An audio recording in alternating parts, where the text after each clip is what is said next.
ce dimanche, ils seront 5 en principe, 3 déjà sur ce plateau pour démarrer cette édition. Nous avons le plaisir et l'honneur d'avoir avec nous ce dimanche Saint-Éloi Bidou.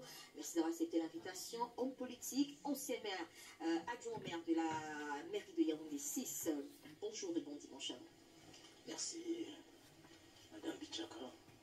Comme le champagne de l'Ouest, il m'aura fallu du temps pour revenir à Canal Presse, mais je suis là. Vous êtes la chaîne essentielle.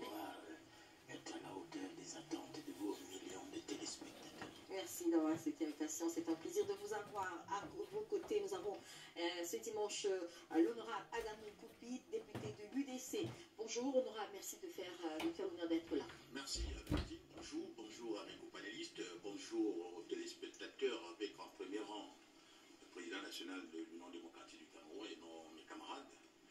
Je voudrais profiter de cette prise de parole pour condamner un fait à la suite du communiqué que l'UDC a publié sur un certain comportement dans la gestion du conseil régional à l'Ouest. Vous savez que notre constitution a voulu qu'il y ait dans chaque département des conseillers régionaux représentant la légitimité du peuple parce que élus par la population, et puis ceux qui représentent ce qu'on appelle chez nous le commandement traditionnel. Dans le Nord, ils sont 3 et ils pensent pouvoir damer le pion de la légitimité à l'Union démocratique du Cameroun qui a les 17 conseillers municipaux issus de la volonté populaire.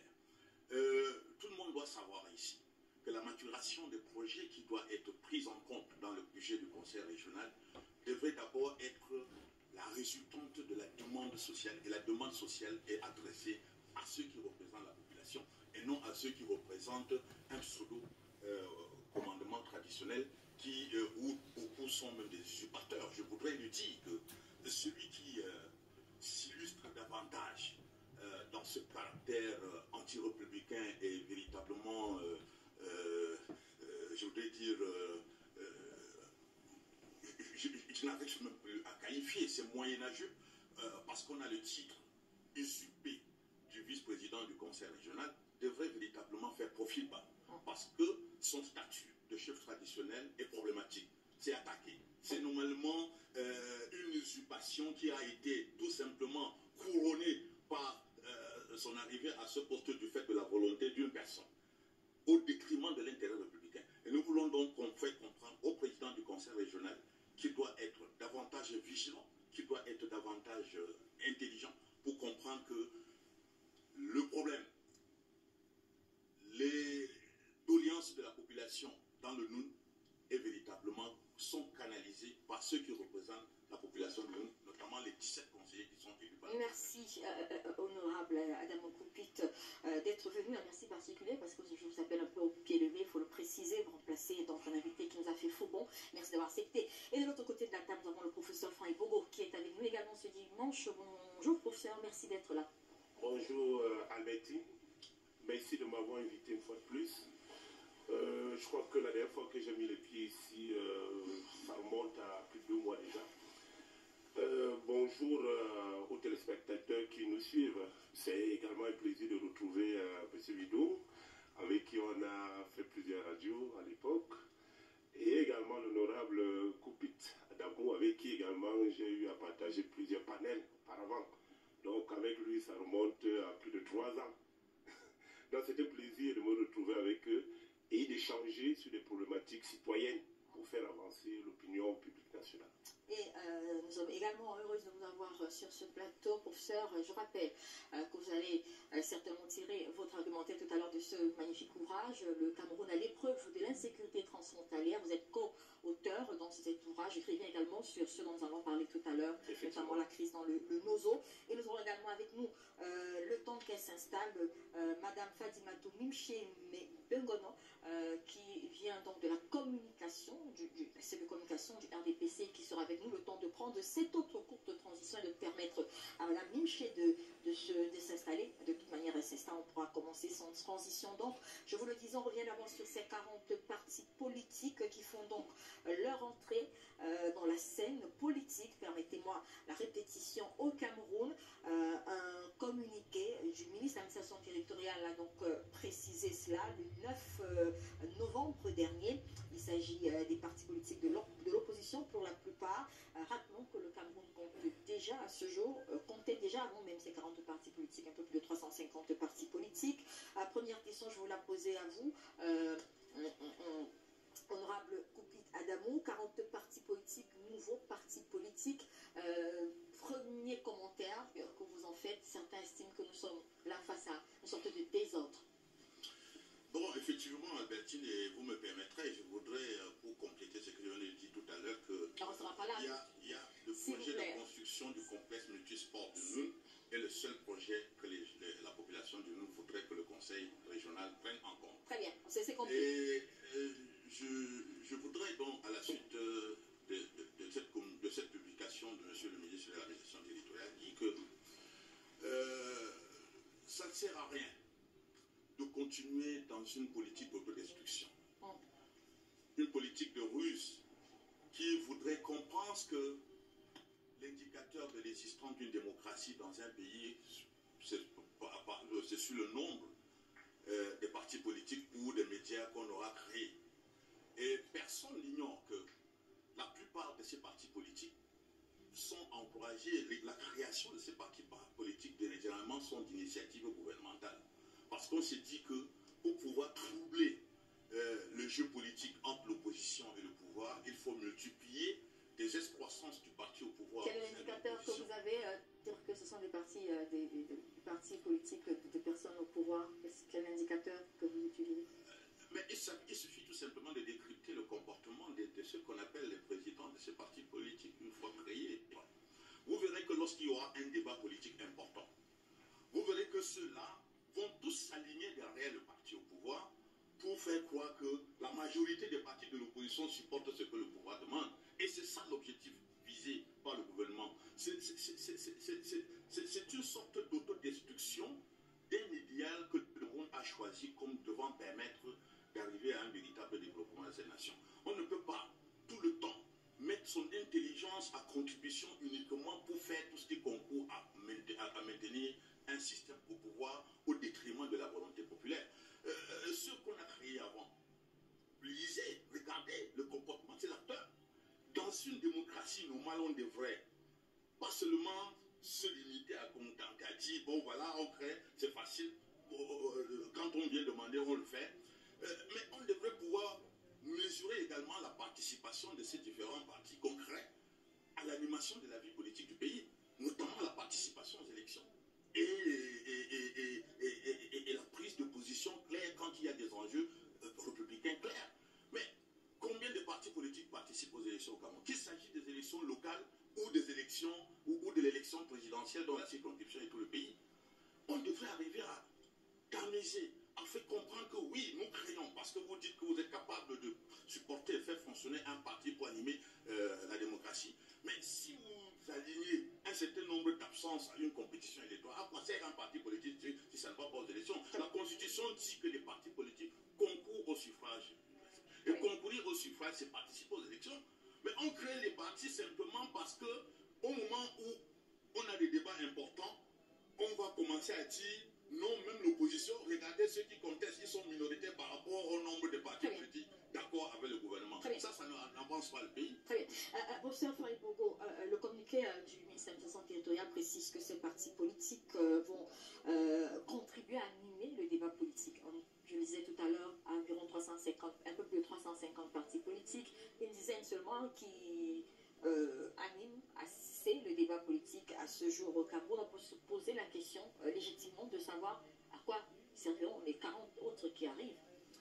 Ouais, écoutez, vous me permettrez de convoquer quand même les travaux d'un sociologue français, Pierre Bourdieu, pour comprendre ce qui se passe actuellement. Alors, pour comprendre l'inflation des partis politiques au Cameroun, on peut convoquer l'image du marché politique. Nous sommes véritablement dans un marché où il y a une offre, également une demande. Dans le cas d'espèce, vous avez des marchands, techniquement qu'on peut également appeler des entrepreneurs politiques. Et de l'autre côté, vous avez la clientèle, c'est-à-dire la population. Les partis politiques, si vous voulez, ou alors ces marchands-là, en réalité, proposent quelque chose. Ils sont au marché, ils vendent quelque chose. Il y a par exemple l'UDC de l'honorable Koupit qui vend quelque chose, qui présente son produit. Évidemment, je peux bien comprendre comprendre le malaise dans lequel ils se retrouvent, parce qu'il y a d'autres vendeurs à côté. Ils voudraient avoir une clientèle et ne pas se partager cette clientèle avec d'autres. Effectivement, ce qui est tout à fait normal. Pour dire que dans ce marché, si vous remplissez les conditions, alors on vous donne une place, vous vendez votre produit. C'est maintenant à la clientèle, aux clients d'apprécier les produits qui sont vendus. Autant d'individus, autant de partis politiques, tout le monde peut se bénéficier. Non, écoutez, tout le monde peut avoir quelque chose à vendre au marché, mais il y en a qui rentrent au produit, c'est-à-dire qu'ils repartent avec leurs produits. Il y en a qui font un bon chiffre d'affaires, mais il y en a également qui ne vendent pas, peut-être parce qu'ils n'ont pas une bonne offre, il n'y a pas d'attractivité sur leurs produits. Donc, pour revenir donc à la question que vous avez posée, je ne suis pas offusqué de ce qui est plusieurs partis politiques au Cameroun. Mais il y a des partis politiques qui vont mourir de leur belle mort parce que ne pouvant pas avoir l'assentiment populaire, ne pouvant pas gagner des élections, il y a des partis politiques. Vous avez parlé de 305 ans, il y a des partis politiques qui ont disparu. Bon, oui, évidemment, il n'y a pas un acte de décès qui vient du côté du MINAD pour constater l'inexistence de telle ou telle formation politique. Donc, je ne suis pas tout à fait gêné qu'il y ait autant de partis politiques. Il y a des partis politiques qui ont une envergure nationale, on les connaît. Il y a des partis politiques également, et ça se joue également ailleurs, il y a des partis politiques qui ont une envergure régionale, oui. Dans le cadre de la décentralisation, vous aurez des partis politiques qui ne cherchent qu'à conquérir une mairie ou alors avoir un poste à la députation. Pourquoi? Parce que ces partis politiques n'ont pas suffisamment de ressources pour conquérir la magistrature suprême. Donc, il faut donc comprendre que chacun investit dans le marché politique en fonction de son capital, en fonction de ses ressources également. Saint-Éloi Bidou, certains politologues qui ont commenté cette décision de l'administration territoriale estiment que nous sommes là en présence d'une déviance, d'une vacuité idéologique. Vous-même, vous avez essayé d'être surpris par ce parti politique déjà. Est-ce que ça a été le cas? Est-ce que finalement ce parti a vu le jour? Comment est-ce que vous analysez alors ces nouveaux partis politiques qui arrivent? Qu'est-ce que vous pensez de cette décision finalement? La position du professeur Franck Ebogo me semble être assez caricaturale de la réalité. 40 nouveaux partis politiques, franchement, pourquoi en faire? Il faudrait que la démocratie soit de qualité. Et vous savez, vous-même pertinemment, professeur, qu'à chaque fois qu'on se retrouve à la veille d'une élection, il y a des groupes de partis politiques qui se mettent ensemble. Vous vous souvenez du G20? Les militants de la 25e heure, via DPC en 2018. 50 partis en question en 2025, si vous voulez vous dire? Oui, tout à fait. Tout à fait, c'est justement pour s'aimer la confusion. Mais j'aime à le dire. Le président Biya aura souhaité qu'on retire de lui qu'il est l'homme qui a apporté la démocratie. Mais j'ai bien peur qu'à la fin des choses, qu'il ne devienne le fossoyeur de la démocratie. Parce qu'en démocratie, ce n'est pas la qualité de la démocratie ne se mesure pas au nombre de partis politiques en scène. La pertinence d'une démocratie se mesure par la qualité des acteurs qui viennent animer le champ politique. Or, vous vous rendrez compte que les 40 partis politiques qui ont été créés, on va certainement retrouver certains candidats à la présidence de la République. Mais honnêtement, si on me demande, si on vous pose la question de savoir qui sont-ils ceux qui ont créé ces partis politiques, vraiment, au niveau où nous sommes, je me serais attendu à ce que M. Franck Biya déposa une demande de création d'un parti politique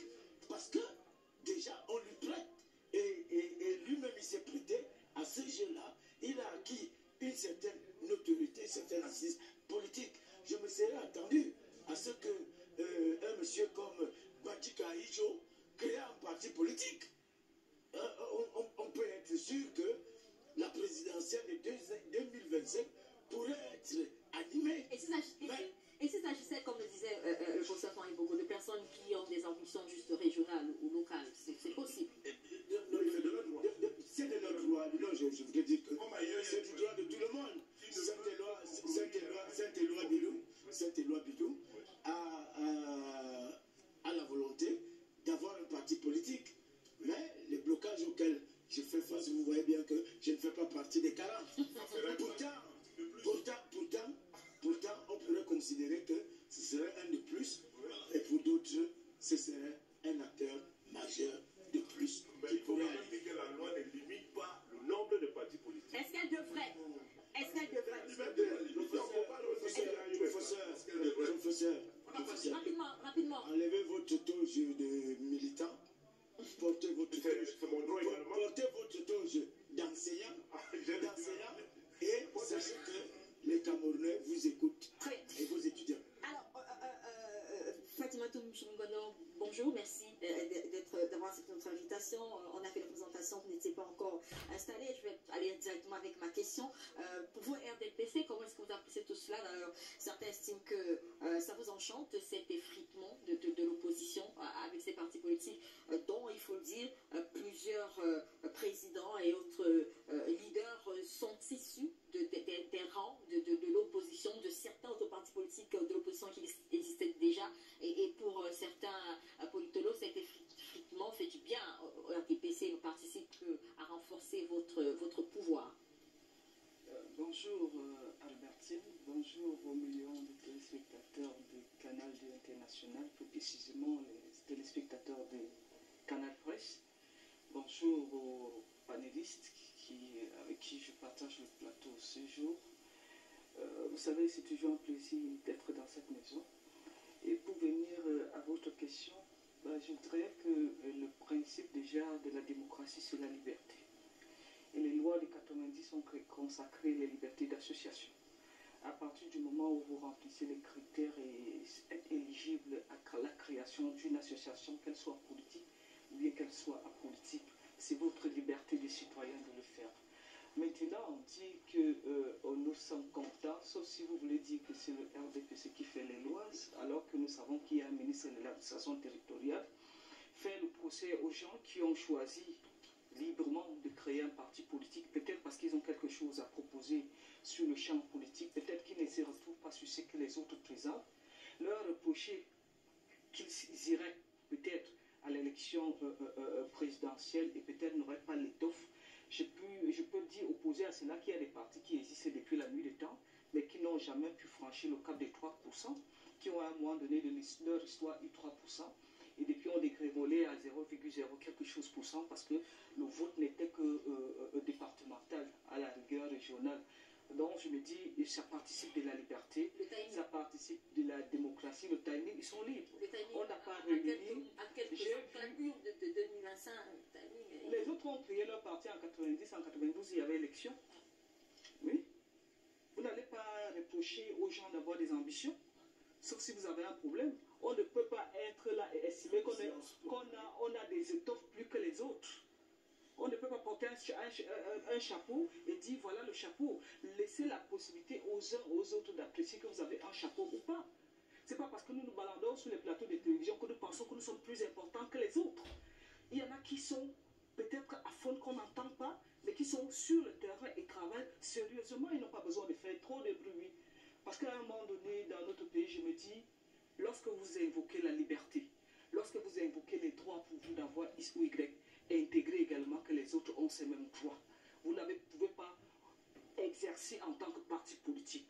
Vous prévaloir dans une certaine autorité, peut-être régionale, peut-être départementale, peut-être nationale, et reprocher aux uns qui arrivent sur le marché à la première heure de commencer à vivre dans les boules de cristal pour dire que non, ils sont fabriqués pour X. Et j'aimerais que ceux qui existent déjà, si tant est que la coalition porte, qu'ils essaient de ménager leur programme, s'ils peuvent attirer ces nouveaux partis-là, vers eux, ce serait tant mieux. Mais lorsque je regarde le profil de ces... Parce que j'ai essayé de fouiller, je vois des jeunes qui arrivent sur le champ politique, des jeunes qui proposent autre chose. C'est leur liberté de vouloir challenger qui ils veulent.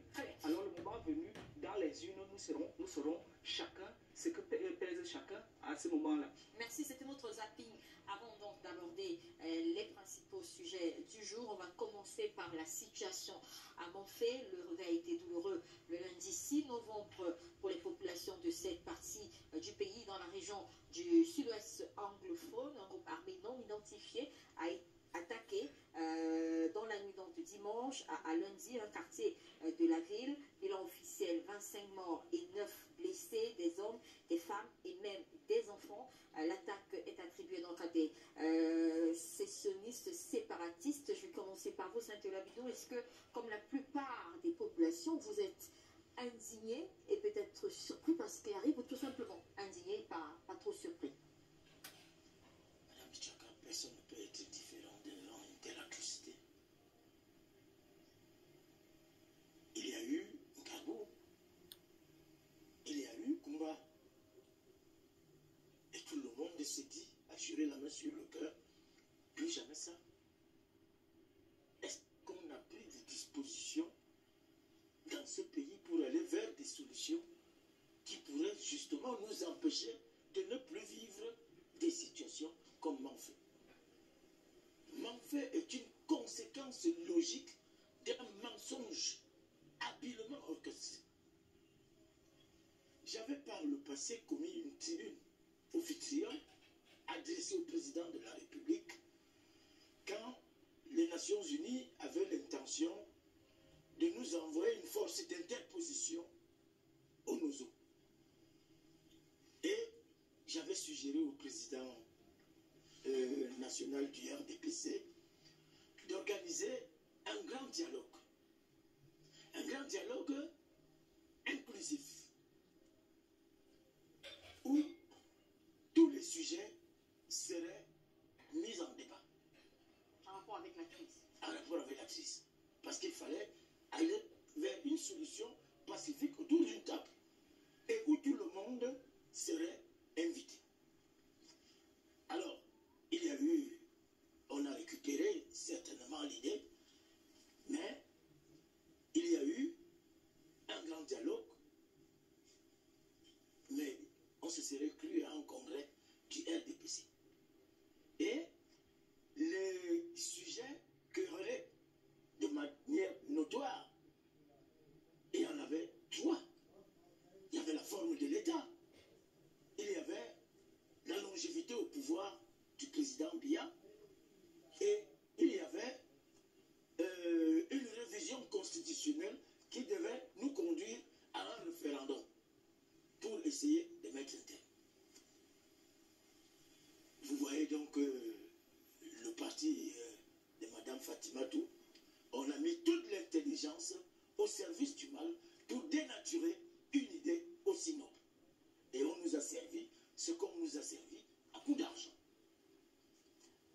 On a pris la République en otage. Il y a des hommes politiques de notoriété publique qui ont servi de caution pour légitimer une mascarade. De toutes les façons, le grand dialogue aura été un échec. Et depuis 2016, nous en appelions déjà au président Biya, contrairement au va-t-en-guerre qui l'entoure, nous en appelions déjà au président Biya pour qu'il s'implique personnellement dans la résolution de cette crise. On ne peut pas résoudre une équation qui plus est paramétrique en passant par-dessus les données de base du problème. Le président Biya est la clé de voûte de la solution à ce problème. Vous n'êtes pas surpris de ce qui arrive, c'était logique, c'était attendu. Non, de toutes les façons, puisque les questions qui étaient querellées n'ont pas trouvé de solution à l'issue du dialogue. On nous a servi des comédiens qui venaient jurer la main sur le cœur, qu'ils avaient égorgé nos enfants, ils avaient égorgé nos militaires et qu'ils demandaient pardon. Mais est-ce que c'était les vrais sécessionnistes? Non, ils en rigolaient d'ailleurs. On reviendra tout à l'heure sur ce que vous appelez les questions querellées et peut-être cette éventualité d'un nouveau dialogue, si je vous ai bien entendu, mais avec d'abord l'honorable Koupit Adamou, votre réaction après ce qui s'est passé à Monfé, c'est, je l'imagine, beaucoup d'indignation aussi. Et la même question, est-ce que ce sont des événements qui vous surprennent aujourd'hui? Quel est au pif, comment est-ce que vous avez réagi à ce drame-là? Nous avons accueilli à l'Union démocratique du Cameroun avec beaucoup d'émotion cette triste nouvelle de la perte de vie de nos compatriotes à suite des actes barbares comme cela. Et je dois révéler que je suis très fier d'être UDCiste. Mon président national a eu la prévoyance à l'ouverture du conseil régional mardi dernier à Bafoussam. C'est elle qui a demandé que le conseil puisse observer une minute de silence en mémoire de ses compatriotes disparus. Et le conseil n'avait pas pensé. Il a fallu, à sa prise de parole, qu'elle exigea et que cela fut fait. Je la remercie et ça nous donne la fierté d'être des républicains. Je transmets nos condoléances aux familles qui sont ainsi éprouvées, une fois de trop. Mais de dire, comme Saint-Éloi Bidon venait de dire, que à force de nous attarder sur les faits et dénonciation des faits, on ne va pas sortir de la mer. Il faut s'attaquer aux causes de ces problèmes que nous vivons. Personne ne peut au Cameroun soutenir un projet séparatiste. Je lui avais dit que le Cameroun, nous sommes tous membres d'une même famille et c'est Dieu qui a uni. On ne peut pas désunir ce que Dieu a uni. Ce n'est pas possible. Mais comme on en est là, il y a des compatriotes qui veulent que le Cameroun soit séparé. Il faut plutôt chercher à comprendre quel est le réel problème. Et tant que vous n'avez pas posé le vrai diagnostic, on va prescrire le mauvais traitement. Et plus on perd le temps dans le mauvais traitement, la maladie s'aggrave et on peut finir par avoir ce que personne ne souhaite avoir. Saint-Éloi Bidon a évoqué le contexte du dialogue, du grand dialogue national. Je dois dire ici qu'il n'y a pas meilleur indicateur de la mauvaise foi politique du pouvoir qui gouverne le Cameroun que ce qu'on a organisé en 2019. L'opposition camerounaise dans son entièreté, la société civile, tout le monde disait que à un problème, la crise anglophone a une cause politique, au moins à 99%. Et donc on ne peut pas résoudre un problème politique avec les armes uniquement. Il faut dialoguer, parce que dans le monde entier, il n'y a aucune guerre qui soit définitivement classée sur la seule force des armes. On va finir par toujours nous asseoir. Et donc pourquoi ne pas nous asseoir assez tôt pour limiter les dégâts? Donc, le RDPC, vous savez, les amis de ma soeur en face, ils disaient qu'on ne dialogue pas avec les gens, on ne dialogue pas avec les criminels, les gens qui ont osé pris. Mais finalement, on a dialogué. On a fait quel dialogue? On a fait quel dialogue? Comme il venait de dire, moi j'étais là, j'ai pris part à ce grand dialogue étant membre de la 8e commission qui devrait parler, qui devait apporter des solutions aux vrais problèmes. Parce que le vrai problème c'est quoi? Comme il le disait, il faut la forme de l'État est le centre du problème. La répartition, l'équilibre dans la répartition de pouvoir, et je parle ici de l'équilibre historique et non de l'équilibre régional, que le RDPC s'en sert aujourd'hui comme un casse-tête. Je dis, il s'agissait ici de l'équilibre historique dans la répartition de pouvoir, et enfin il y avait la problématique de la réponse à donner aux problèmes fondamentaux et quotidiens des citoyens en termes de la promotion de bien-être. Mais quand on est arrivé, celui qui présidait le grand dialogue, si le président de la République nous a instruit de parler de tout sauf de la Constitution. Mais quelle utopie! Vous avez un malade, vous n'avez pas pu trouver le mal dont il souffre pour trouver de solutions. Et vous vous rendez compte qu'il faut aller vers d'autres personnes. Et vous allez vers un médecin qui doit examiner votre malade, vous lui dites examinez-le partout sauf à sa tête. Mais s'il se trouve que le mal se trouve dans la tête, comment il va faire pour trouver le remède à soigner votre malade? Par conséquent, on est sorti du grand dialogue sans véritable solution aux vrais problèmes. Et on continue à vivre ça jusqu'ici. Je dois dire que je le dis avec autorité et passion. Pourquoi? Parce que je sors et je vis dans une localité limitrophe avec le Nord-Ouest.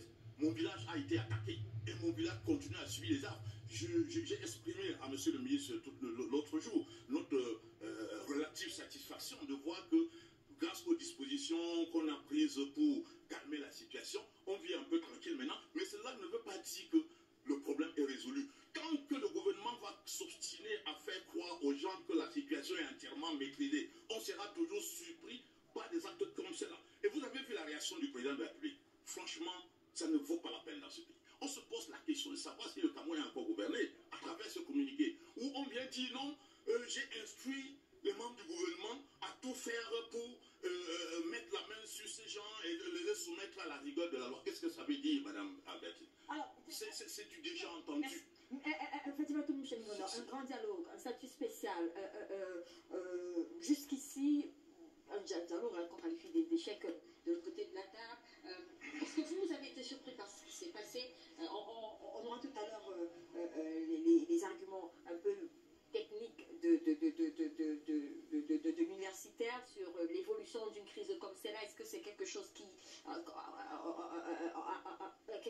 qui était prévisible, c'est ce type de massacre-là, ou est-ce qu'on en est 7 ans après? Mais déjà, comment est-ce que vous avez vécu, vous, ces événements de Montfait? Est-ce que vous estimez que ça a quelque chose à voir avec le grand dialogue? Est-ce que ça dénote de l'échec de tout ce qui a été fait par le gouvernement jusqu'ici pour résoudre le conflit de ce côté-là? Il y a beaucoup de choses qui ont été faites jusqu'ici par le gouvernement, peut-être des choses à refaire, mais beaucoup d'autres choses. Je parlais de grand dialogue, statut spécial, de toutes ces descentes du Premier ministre et autres. Est-ce que c'est un échec pour vous avec la situation de Montfait?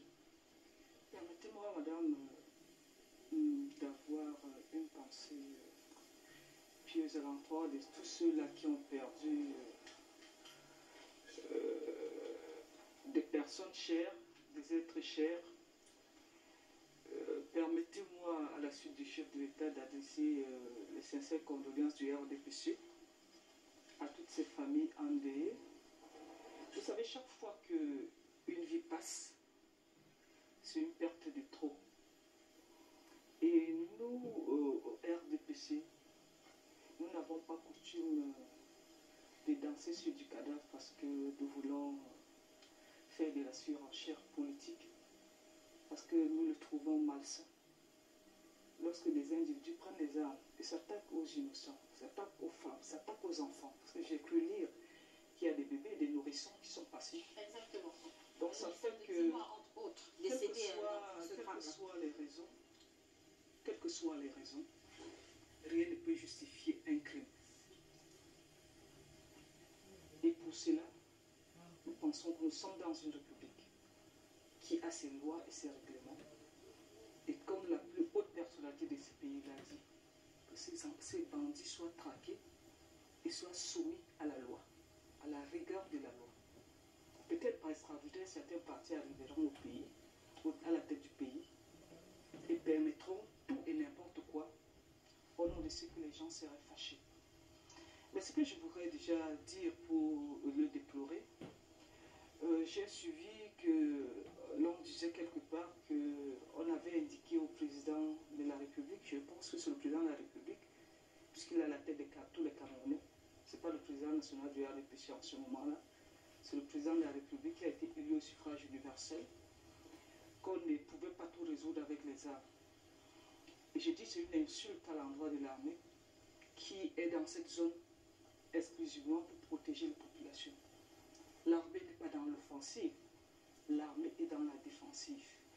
Et si ces enfants de la République ont été tués, ont été massacrés, c'est tout simplement parce qu'on estime qu'ils ont accepté de se faire protéger par la République. Et si les autres trouvent cela indécent, de vouloir se faire protéger par la République, nous pensons que la République est encore l'unique chose qui peut protéger tout le monde.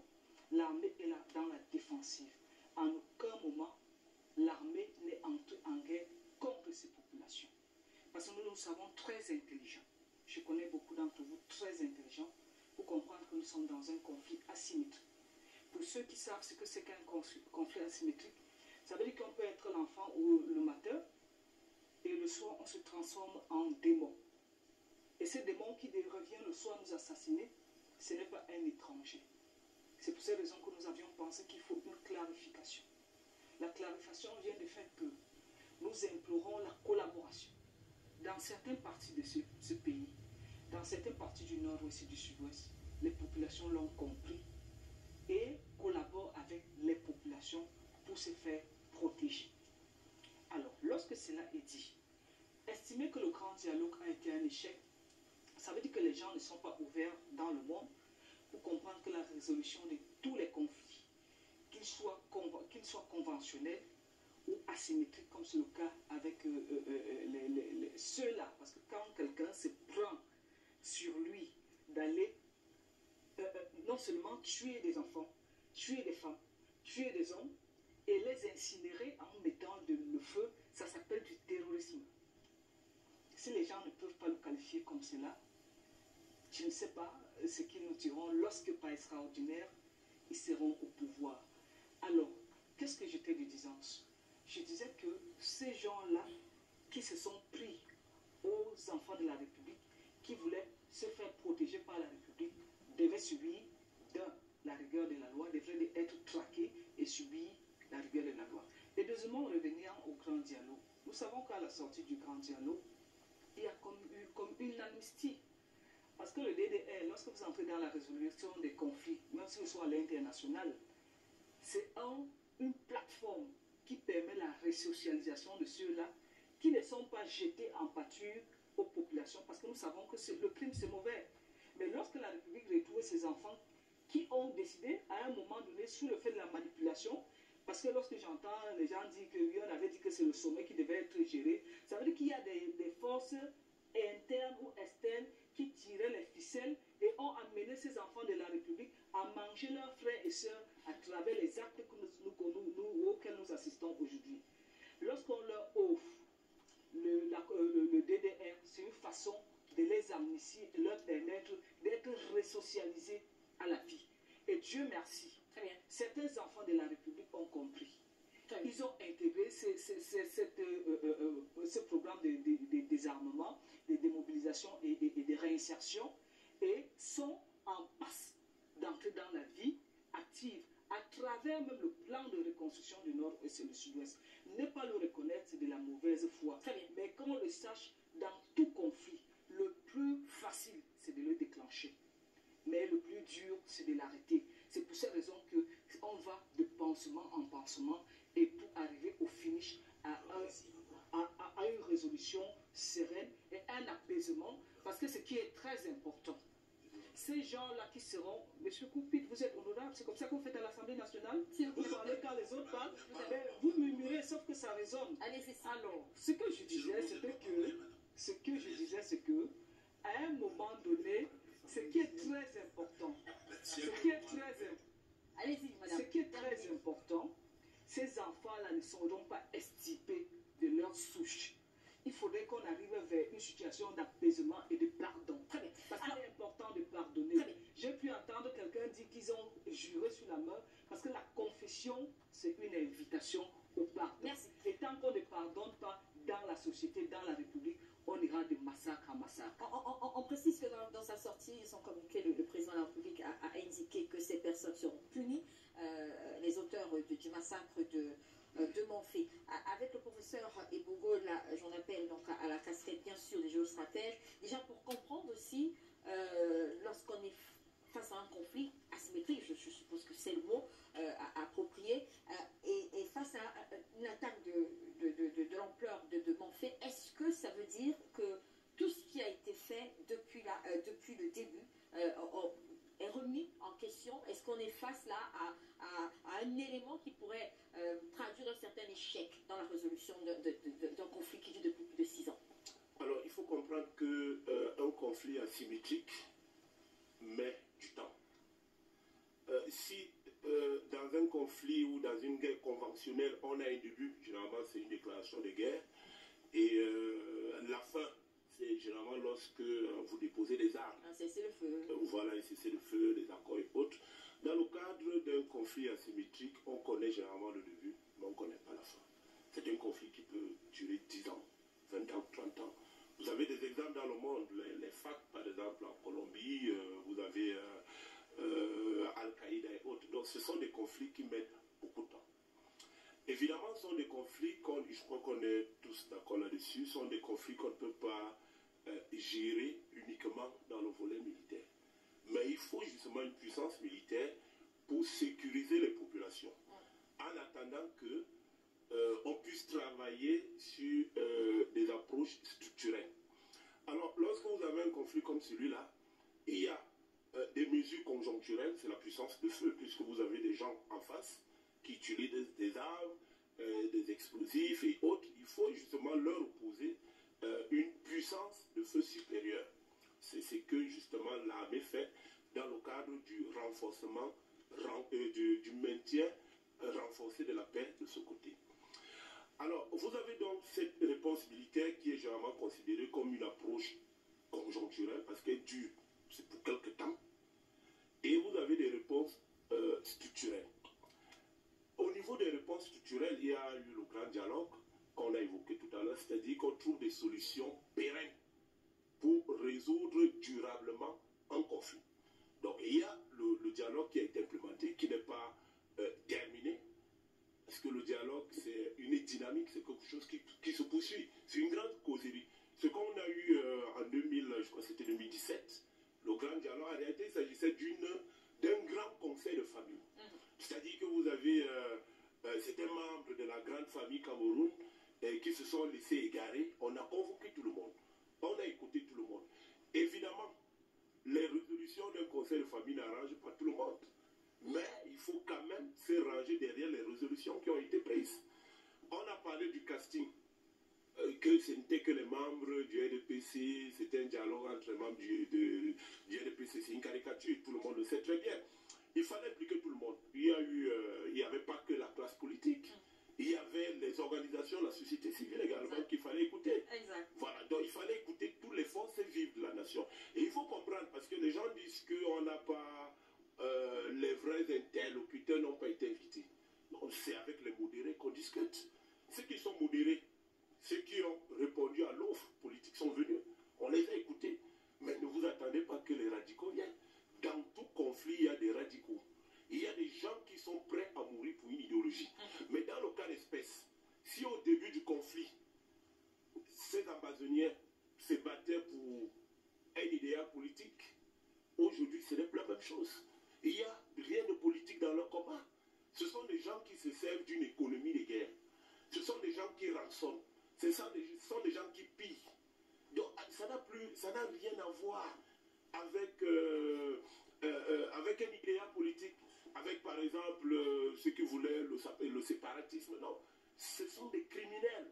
On est en plein dans une logique de criminalité rurale. Et donc, la réponse, elle doit... Non, ce que nous disons, c'est ceci. Le dialogue continue avec les modérés, avec les radicaux. Je suis désolé, il n'y a pas de dialogue possible. On doit exterminer les radicaux, c'est-à-dire les gens qui nuisent au vivre ensemble au Cameroun. Donc, en dehors du dialogue national, qui est une solution pérenne, une solution structurelle, il y a eu, la dame a parlé, la reconstruction, c'est-à-dire les politiques de reconstruction. Il y a les politiques du pardon. Vous ne pouvez pas vous engager dans une voie débouchant sur des solutions pérennes, durables, sans engager des questions liées, par exemple, à la promotion du genre, les questions liées à l'emploi. C'est-à-dire que si on résout les problèmes, ou plutôt les difficultés du quotidien de ceux qui ont pris des armes, l'accès à l'emploi par exemple, la promotion du genre, les questions du développement en général et autres, je crois qu'on aura véritablement gagné sur ce point. Mais, et je vais terminer par là si vous permettez, ne vous attendez parce que en 2013, on ait une résolution définitive de ce conflit. Ça, en 2023, tant pour moi, ça prendra beaucoup de temps parce qu'on est dans un long processus. Et ce long processus, permettez, je termine très rapidement, ce long processus nécessite l'engagement de tout le monde. Ce n'est pas l'État central, ce n'est pas Yaoundé qui ira résoudre ce problème-là. Ce sont les communautés. Les communautés, et vous savez que ceux qui ont été tués, c'est parce que justement, ils sont accusés de collaborer avec les autorités administratives et militaires. Il faut qu'on continue sur ce chemin-là, c'est-à-dire que les populations, les communautés sachent qu'il s'agit de leur vie, il s'agit de leur bien-être, et que leur avenir est dans l'État et non hors de cet État, et donc dénoncer tout ce qui se passe.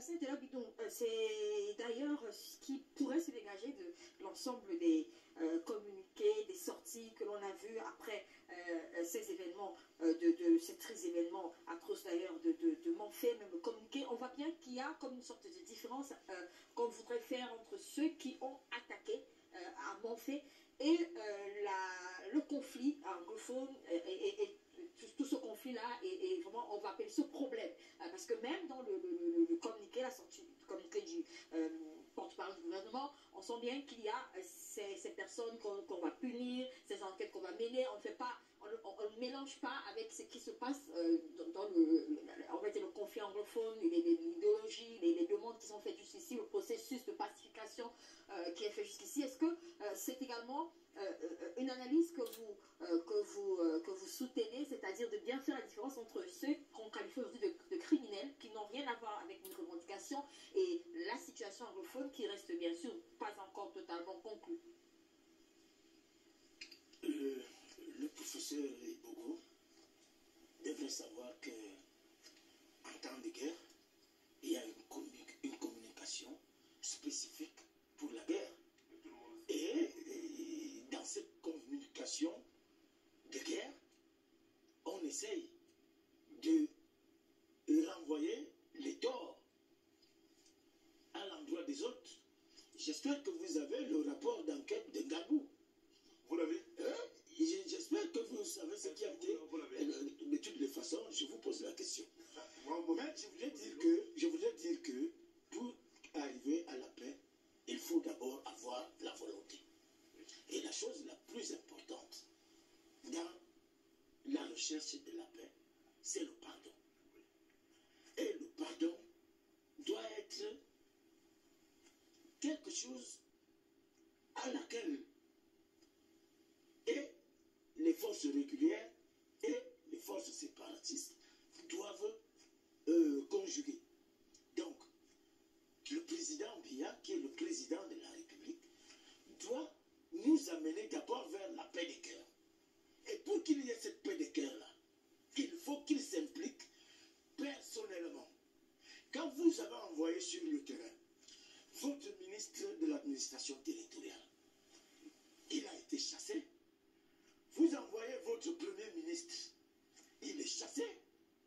Alors vous devez comprendre que leur insolvabilité politique n'est plus à démontrer et que le président de la République est très attendu. C'est pour ça que je dis que le président Biya devrait tout faire avant de quitter le pouvoir pour nous remettre une situation sereine entre les frères du Nozo.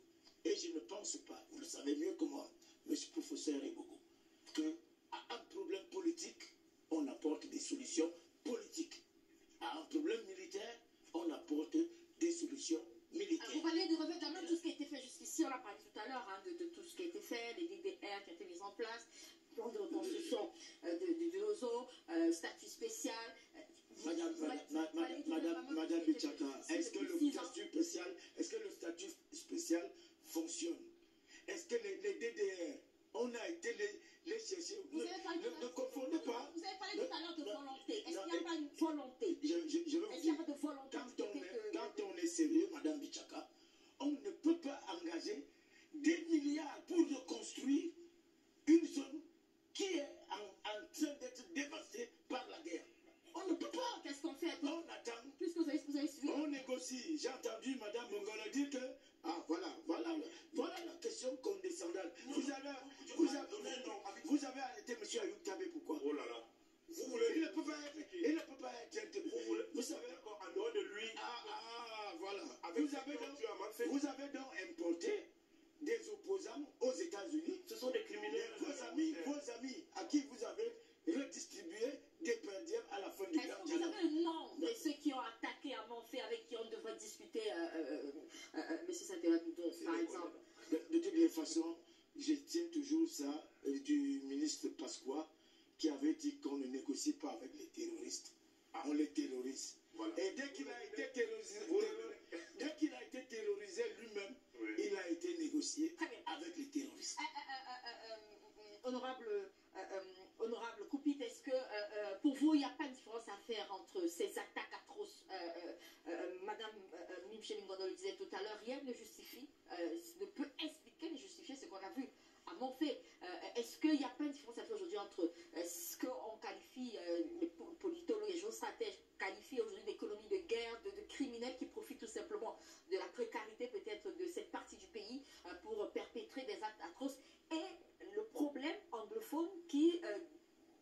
je vais le dire, semble préoccupé malgré tout ce que vous pensez, le gouvernement de Yaoundé. Merci. Je voudrais d'abord rappeler à Mme Mimcha que si Mugure avec son voisin est inadmissible sur un plateau, on pouvait passer. Fait écouter les vidéos de son téléphone les plus. Donc son comité central devait la discipliner que lorsqu'on est sur le plateau, on ne regarde pas les vidéos sur son téléphone. Donc je dois dire que le professeur a parlé de l'économie de guerre. Mme Mimcha a parlé d'une armée qui est à la défensive et non à l'offensive. Tout ceci explique l'incapacité, sinon l'absence de la volonté politique d'aller au terme de cette crise. Et je m'explique. Vous êtes une armée, un gouvernement, donc des bandits s'attaquent à l'une des valeurs fondamentales de l'État, l'unité nationale. L'unité nationale est une valeur sacrée. Et le président de la République, quand il est élu, il prête serment devant les députés de respecter et de veiller au maintien de cette unité.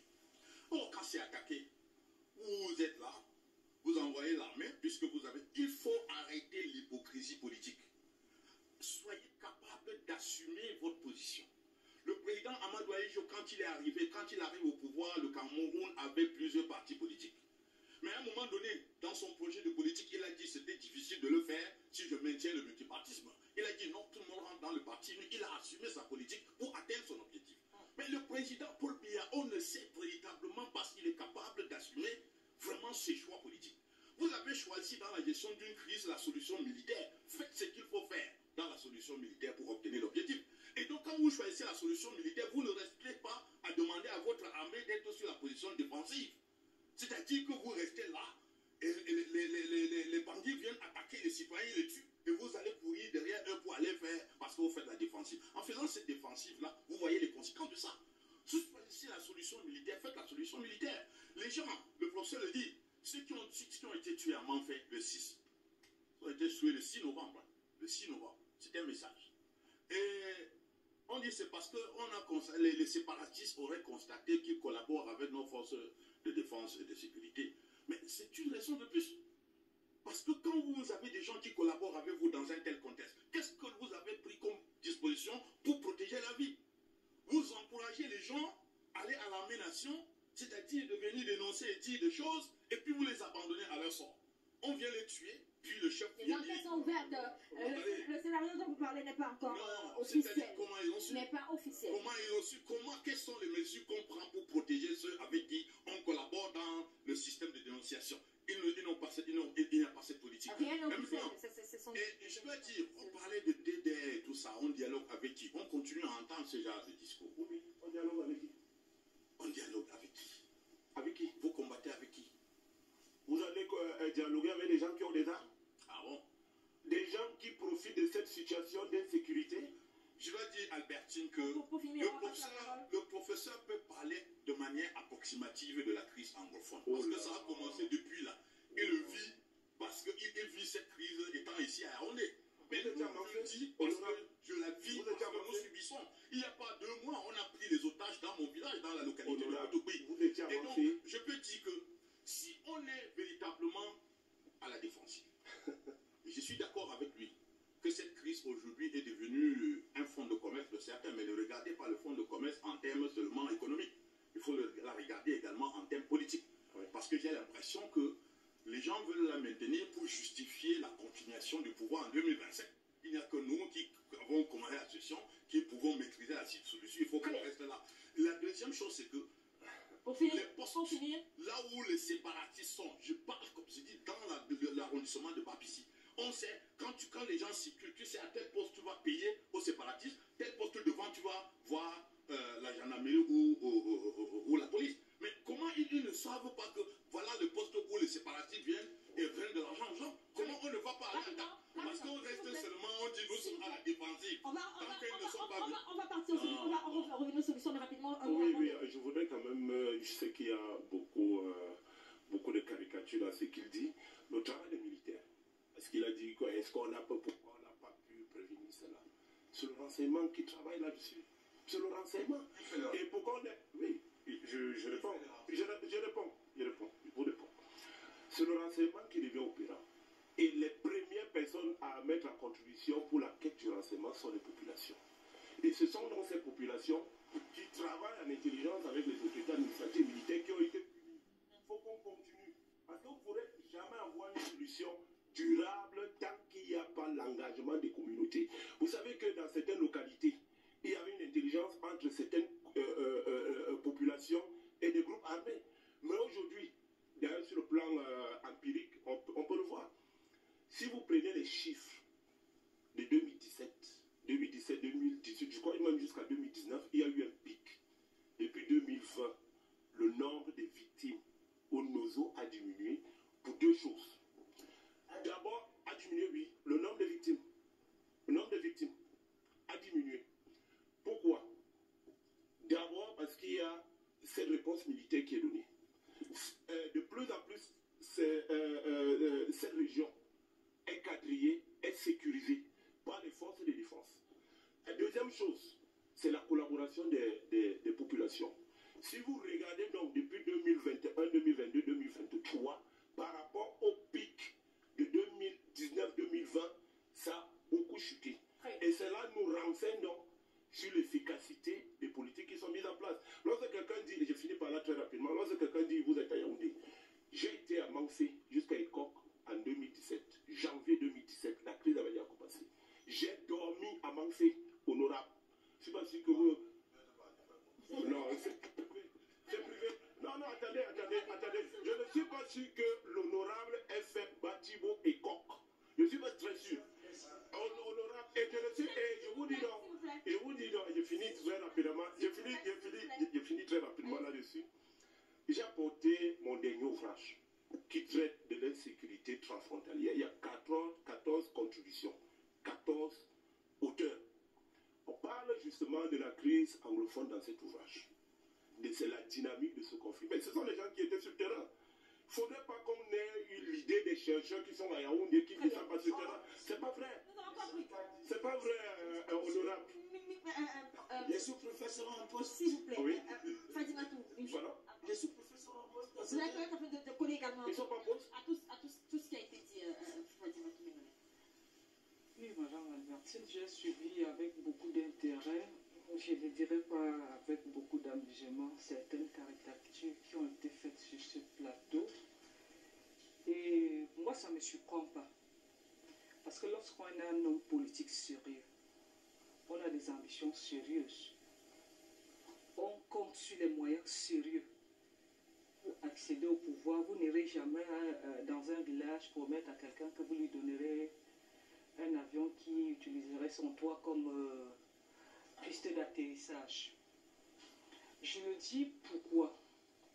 Parce que nous sommes tous au Cameroun. Nous nous déplaçons. Quelqu'un ne peut pas me dire sur ce plateau que la crise telle qu'elle a été au premier moment, l'intensité est la même aujourd'hui. J'ai eu le privilège d'aller dans le sud-ouest. Et je vous assure, quand j'arrive, je ne connaissais personne. J'allais à un deuil, j'y arrive.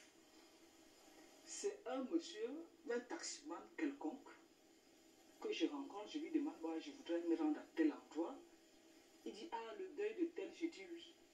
Il dit, patientez, nous libérons, nous déchargeons les autres passagers, je vais vous y accompagner.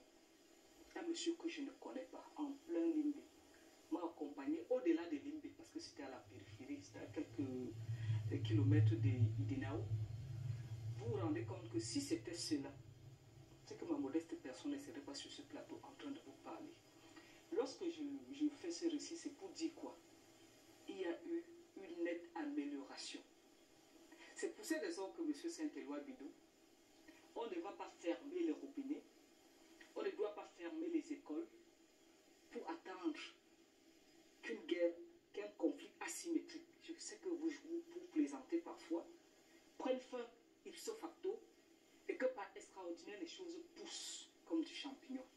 C'est pour cette raison que le plan de reconstruction a été mis sur pied avec 2020-2023 un plan de relance qui a absorbé un budget de 32 milliards milliards, dont 75% du budget donné par l'État du Cameroun et 25% par les partenaires. C'est sur cette base qu'il y a eu la réhabilitation des points d'eau, la construction des écoles, la construction des centres de santé, parce que les gens, justement, doivent continuer à se soigner. Lorsque je l'ai dit, j'ai mon voisin qui arrive, il est de Bamenda. Il m'explique que lui, il a toujours été contre cette histoire parce que maintenant, c'est des grands bandits. Et ceux-là même qu'on appelait les leaders séparatistes, puisqu'ils vivent ensemble aux États-Unis, ils savent à peu près ce qu'ils font. Et que lui, plusieurs fois, on l'a appelé, et c'est son frère à lui qui donne son numéro à des voyous, et le font appeler, soit disant qu'il doit donner, il doit envoyer de l'argent, il dit qu'il ne donne pas. 2 semaines plus tard, on l'appelle pour lui dire qu'on a enlevé ta belle-sœur, il dit je ne donne rien. On demandait 10 millions de francs. Et il fait comprendre à son grand frère, la prochaine fois qu'on m'appelle, c'est avec toi que j'aurai des problèmes. Si on a enlevé l'épouse de mon cadet, comme tu le dis, je vais payer 10 millions, ça veut dire qu'ils reviendront. Enlever toi-même et je paierai encore de l'argent, ça sera une spirale. Et depuis ce jour, personne ne l'a plus jamais appelé. C'est pour dire quoi? Ceux-là qui étaient sur les starting blocks, en train de tirer des ficelles en jetant des badauds sur la scène pour indiquer aujourd'hui que c'est des problèmes politiques parce qu'on voudrait que la tête soit ceci, la tête fasse cela, ont compris que c'était un truc désespéré. Maintenant, des grands bandits se mettent en scène, égorgent des gens. Un représentant de l'Assemblée de la Nation vient dire oui, il faut aller discuter avec ces gens-là. Oui, on ne devrait pas faire ci. Oui, on ne devrait pas faire ça. On ne va pas jeter les enfants de la République en pâture. Qu'on soit à Yaoundé ou à Douala, il y a des bandits, des grands chemins. C'est pour cette raison que la société a prévu des mécanismes pour la sanction de ces genres de personnes qui se mettent en porte-faux avec les lois de la République. Lorsque vous avez commis un crime, il y a des dispositions qui indiquent comment vous allez être sanctionné. Sauf si vous voudrez que nous revenions à l'état de nature, où on fera dent pour dent, œil pour œil. Et j'inviterai donc les Camerounais à voir ce que son parti politique nous propose. C'est pas le débat entre vous et... C'est pas le débat entre vous et... Je comprends qu'il a dit qu'il est très puissant, il est très populaire. Peut-être, demain après-demain, il va squatter un parti politique.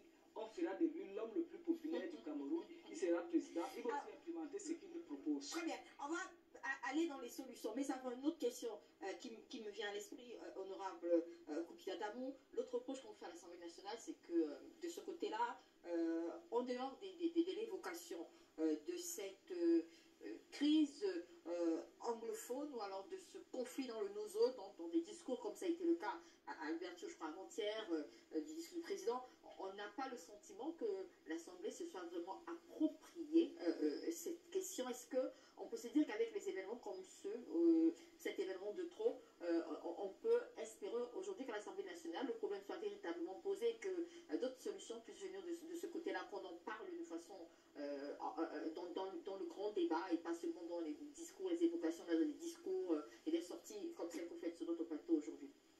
Je voudrais que les téléspectateurs comprennent que l'Union démocratique du Cameroun est un parti qui a un projet de société que donc tout le monde connaît. Nous sommes pour la République, un État uni. Nous sommes pour la paix. Mais maintenant, tout va dépendre de comment chacun fait pour maintenir la paix. Si l'approche du RDPC était si efficace, elle aurait nous maintenu la paix qu'elle a trouvée en 1982. Je crois que si on est dans cette situation, c'est né sous le règne du renouveau. Maintenant, par rapport à l'Assemblée, vous suivez à chaque fois que nous sommes en une plénière d'ouverture de session. Je n'hésite pas d'évoquer, j'exprime là, parce qu'en tant que porte-parole des députés de l'Union démocratique du Cameroun, je le dis parce que je pense, en venant à chaque session, nous avons une réunion d'état-major. Et on vient avec des préoccupations. À chaque fois, nous avons toujours exigé qu'il y ait à l'Assemblée nationale une plénière spéciale pour pouvoir interroger la gestion de cette crise par le gouvernement. Et que l'Assemblée ressorte à l'issue de ce débat avec ses propres solutions, qu'on comprenne quand même que la représentation nationale s'est appropriée de la problématique, puisque le gouvernement a tout le temps dit non, c'est la situation est maîtrisée, et chaque fois, on ne supprime pas des actes comme cela. Et tout le temps, on n'a pas jugé utile de céder à cette demande de l'opposition. Et je peux dire qu'avant l'UDC, avant nous, le SGF a fait cette revendication jusqu'à bloquer le pupitre à l'Assemblée. Ça n'a pas suffi pour qu'on aille là. Parce que les camarades de Mme Memche croient qu'ils sont là dans une sorte de situation où l'Assemblée doit faire la danse du système du pouvoir exécutif. Tant que le pouvoir exécutif ne dit pas que l'Assemblée ouvre le débat sur ça, et ils ne veulent pas, ils n'en veulent pas. Malheureusement, ils sont majoritaires. Le RDPC a 153 députés sur 180 à l'Assemblée, et lorsque vous y ajoutez les députés de la majorité, vous comprenez que l'opposition parlementaire n'est réduite qu'à 16 députés. Et donc nous revendiquons tous les partis, qu'il s'agisse de l'UDC, du SGF, du PCR,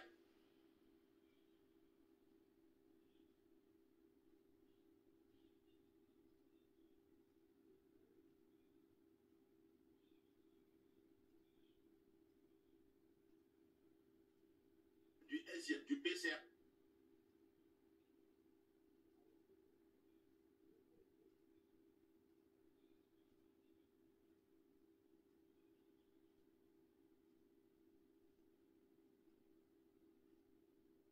du SGF, du PCR,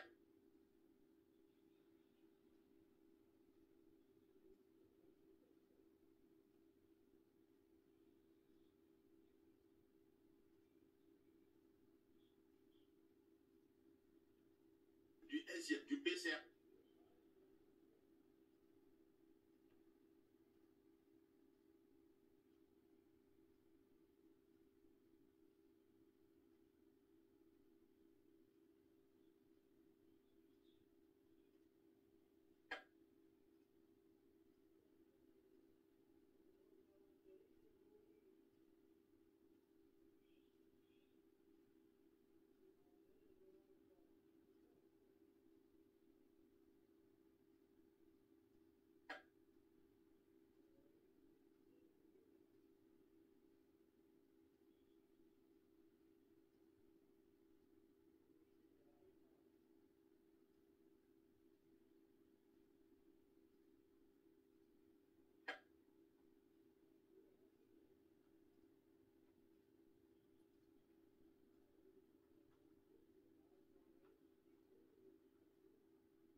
passe sous les feux des projecteurs comme il voudrait pour revenir sur les plateaux et dire que les gens se sont assis à gauche ou de s'être assis à droite.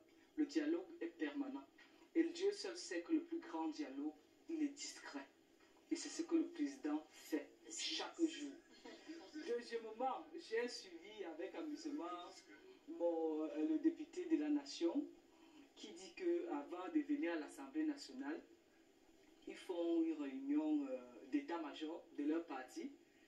Et par extraordinaire, il voudrait que lorsqu'il arrive à l'Assemblée, que les députés du RDPC qui ont également leur parti politique viennent s'aligner à leur résolution de la cuisine de leur parti. Ce serait démocratique.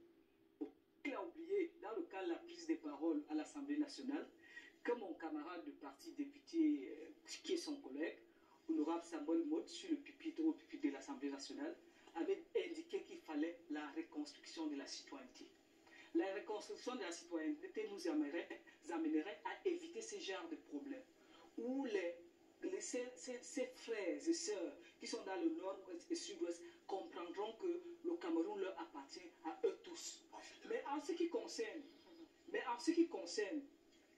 ces bandits, comme il en existe partout ailleurs, qui profitent de la situation de conflit, ou bien d'instabilité, ou bien d'insécurité dans le nord-ouest et sud-ouest, et font entendre leur voix pour dire c'est parce que ils peuvent surfer sur cela, mais sauf que la République aura toujours le dernier mot. C'est pour ces raisons que j'indique que les populations du nord-ouest et du sud-ouest doivent rester constants dans la collaboration avec les institutions de la République, qui sont les uniques à même de les protéger. Et deuxièmement, ces gens, ces jeunes frères qui ont pris les armes contre leurs frères et sœurs, parce que ceux qui égorgent chaque jour, ce sont leurs frères et sœurs, qui reviennent, qui tiennent la main tendue du président en intégrant les DDR, afin que demain, qu'ils puissent bénéficier du plan de reconstruction tel que voulu et tel que implémenté depuis 2020 par les acteurs, les médiateurs désignés dans le cadre de la reconstruction du nord-ouest et du sud-ouest. Très bien, professeur Ebogo, après mon fait, on reste dans ce qui apparemment est fait discrètement pour reprendre les propos de Fatima Toubengono. Il ne faut pas un acte fort, il ne faut pas repenser la stratégie après un massacre comme celui-là. Ce n'est pas ce qu'elle a dit, hein? Non, Là, elle a parlé du dialogue. En réalité, dans mon propos introductif, j'ai parlé de deux grandes solutions, deux grandes approches. D'abord, réponse militaire.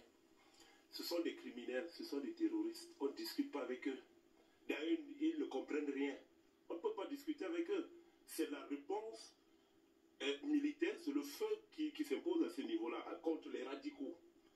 Bon, maintenant, avec les modérés, il y a une trajectoire qui a été tracée.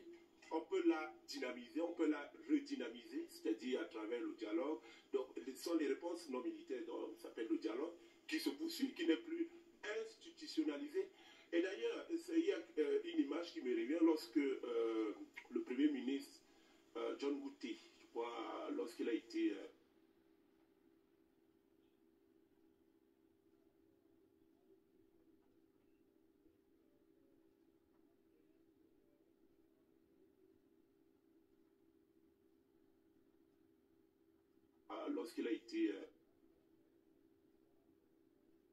disait que j'avais tué, c'était qui? Vous avez dit. Non, mais ce sont les repentis. Mais vous Ce avez sont dit les repentis qui sont dans au les grand centres dialogue. DDR. Ce sont les repentis, les modérés. Dialoguer avec eux au grand Mais dialogue. ils sont venus parce qu'ils sont modérés, parce qu'ils aspirent à la paix. Allez-y. Cher honorable. Donc, pour dire qu'il y a deux grandes familles de solutions. La première qui est militaire, c'est-à-dire qu'il faut mettre fin à ces dérives, à ces massacres. Et la deuxième solution, donc, qui est non militaire, c'est toutes les mesures qui vont concerner le développement, l'emploi, la reconstruction, le grand dialogue. En gros, ce qui est fait jusqu'ici. Le dialogue, oui, ce qui est fait là, qu'on peut renforcer et dynamiser. Très bien. Rapidement. Juste en une phrase. Oui. Je voudrais en homme politique qu'on observe ceci. En temps de crise, est-ce qu'on s'est penché sur les investissements réalisés par les communautés anglophones à Yaoundé et à Douala? D'où vient cet argent? Très bien. Ça sera peut-être l'objet de notre débat. Je vous propose de prendre une pause avant d'aborder le deuxième thème de ce dimanche. Et je vous propose pendant cette pause de suivre le reportage semaine qui reviendra donc sur la lutte contre la grande criminalité par la gendarmerie. C'est un reportage signé Arnaud Gefac qui était donc sur le terrain. On se retrouve.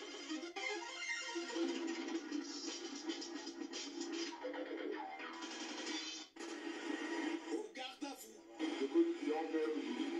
Dernière consigne, sous les coups battants de minuit, puis embarquement de la Légion de gendarmerie du centre pour un coup de force programmé dans le département de la Léquier. Exploration nocturne partagée entre repérage et stratégie d'opération.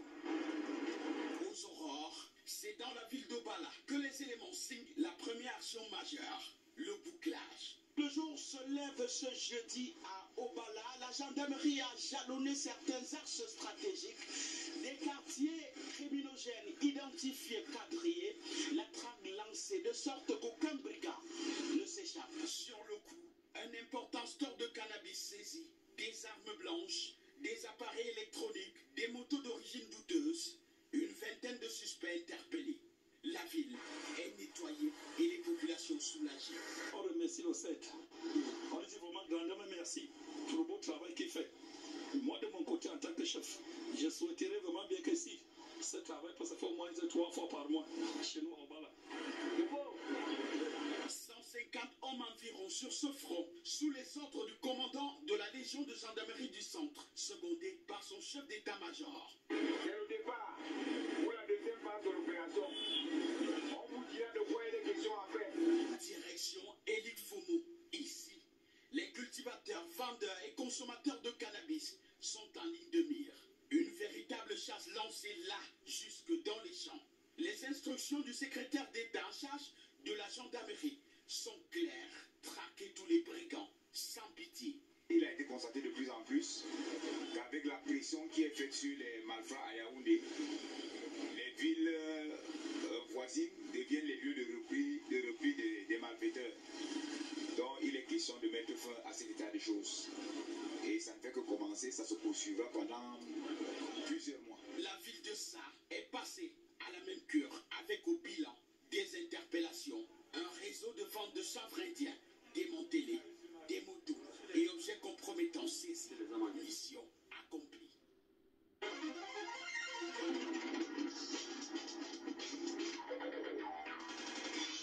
Retour sur le plateau de Canal Presse. Merci Arnaud Gefac pour ce reportage qui révélait donc sur les exploits de la gendarmerie nationale qui lutte contre la grande criminalité dans certaines villes du pays. On va parler maintenant de ce deuxième sujet. Je parlais de l'insalubrité dans la ville de Yaoundé, la capitale du Cameroun qui est en proie aux ordures. En cette période de fin d'année, la ville aux 7 collines fait montre d'une insalubrité particulière. La situation est si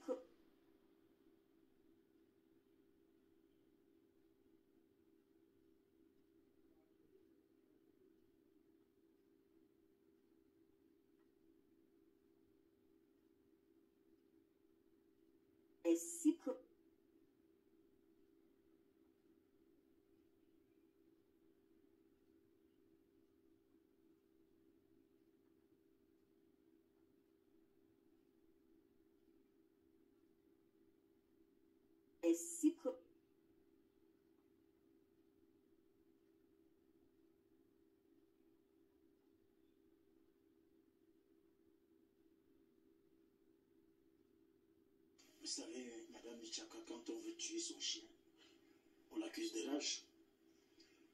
Le Premier ministre a sous sa responsabilité la définition des politiques que le gouvernement applique.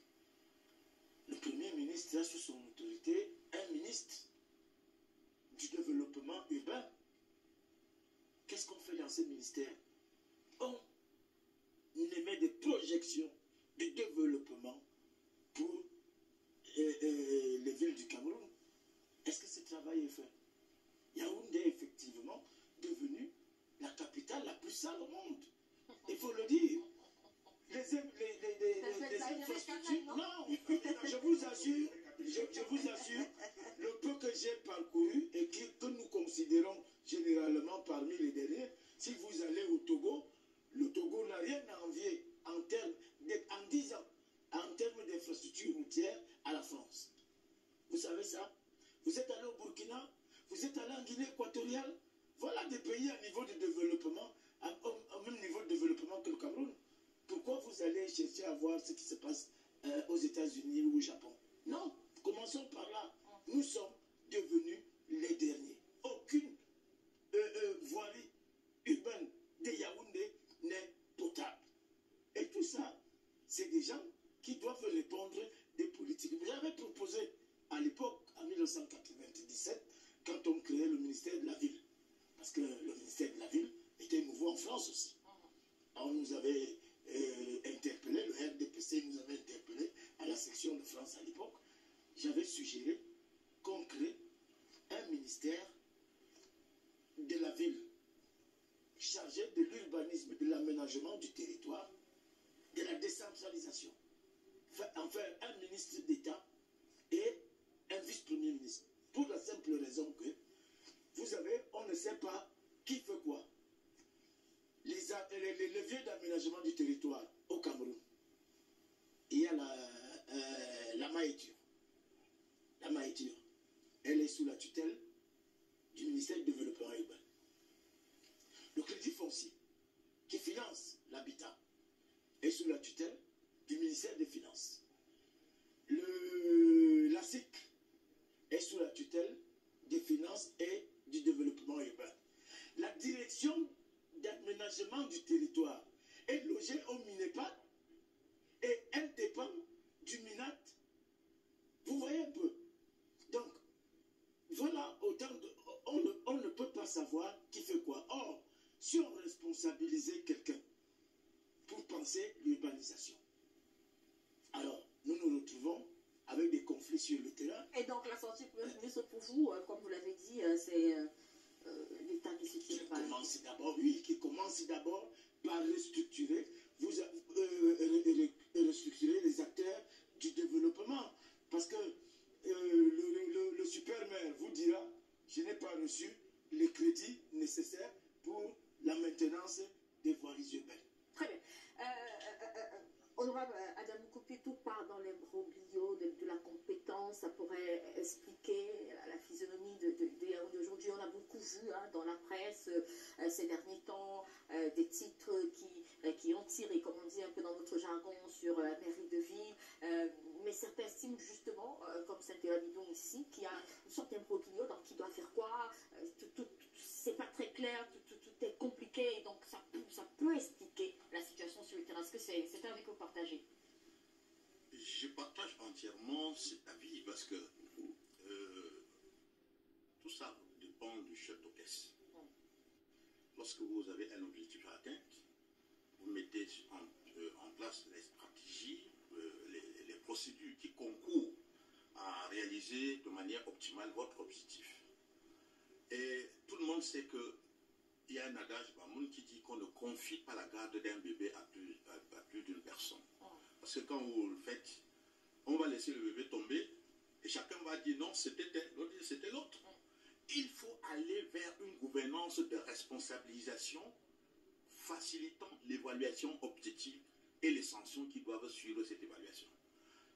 Le maintien de la voirie urbaine, l'enlèvement des ordures ménagères dans la ville, c'est le minimum qu'un maire doit pouvoir faire.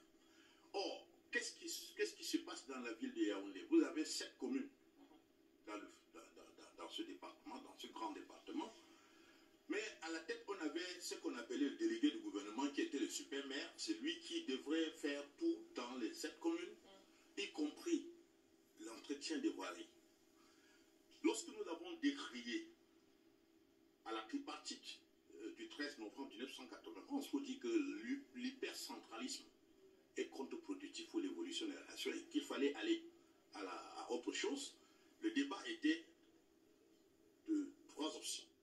Il y en avait qui voulaient qu'on rentre dans l'État fédéral, il y en avait qui voulaient qu'on reste dans l'État unitaire centralisé, mais il y en avait qui disaient qu'il fallait aller à la décentralisation et le consensus a été dégagé autour de la décentralisation. Cela a été contenu dans la Constitution du 18 janvier 1996 et on l'a promulgué. On doit aller à la décentralisation. Il faut plus qu'on ait de délégués urbains, des super maires qui ne sont pas élus, mais qui s'aiment aux maires qui sont élus, mais le président Biya a fait semblant de céder. Et je le dis parce qu'il faut que les Camerounais observent. L'une des choses qui détruisent le Cameroun, c'est la politique de faire semblant. Lorsqu'il y a une revendication forte qui ne croise pas la volonté politique du système en place, parce que tout ce qu'ils font, c'est de faire tout pour se maintenir au pouvoir. C'est la seule préoccupation, c'est le seul objectif majeur, et tout le monde sait que la politique du machiavélisme consiste à diviser pour mieux régner, et donc le président est dans cette optique. Il fait semblant d'accepter. Et maintenant, il va maintenant dire, il y aura le maire de la ville, et puis le maire de la ville, là, c'est lui qui va continuer à gérer, à s'imposer aux 7 maires qui sont élus à la base. Mais comment est-ce que ce peut être possible? Vous connaissez quelle est la population de Yaoundé aujourd'hui? Vous connaissez donc le volume de déchets ménagers qu'on déverse. Comment comprendre qu'une seule personne puisse être celle-là qui va faire tout ça?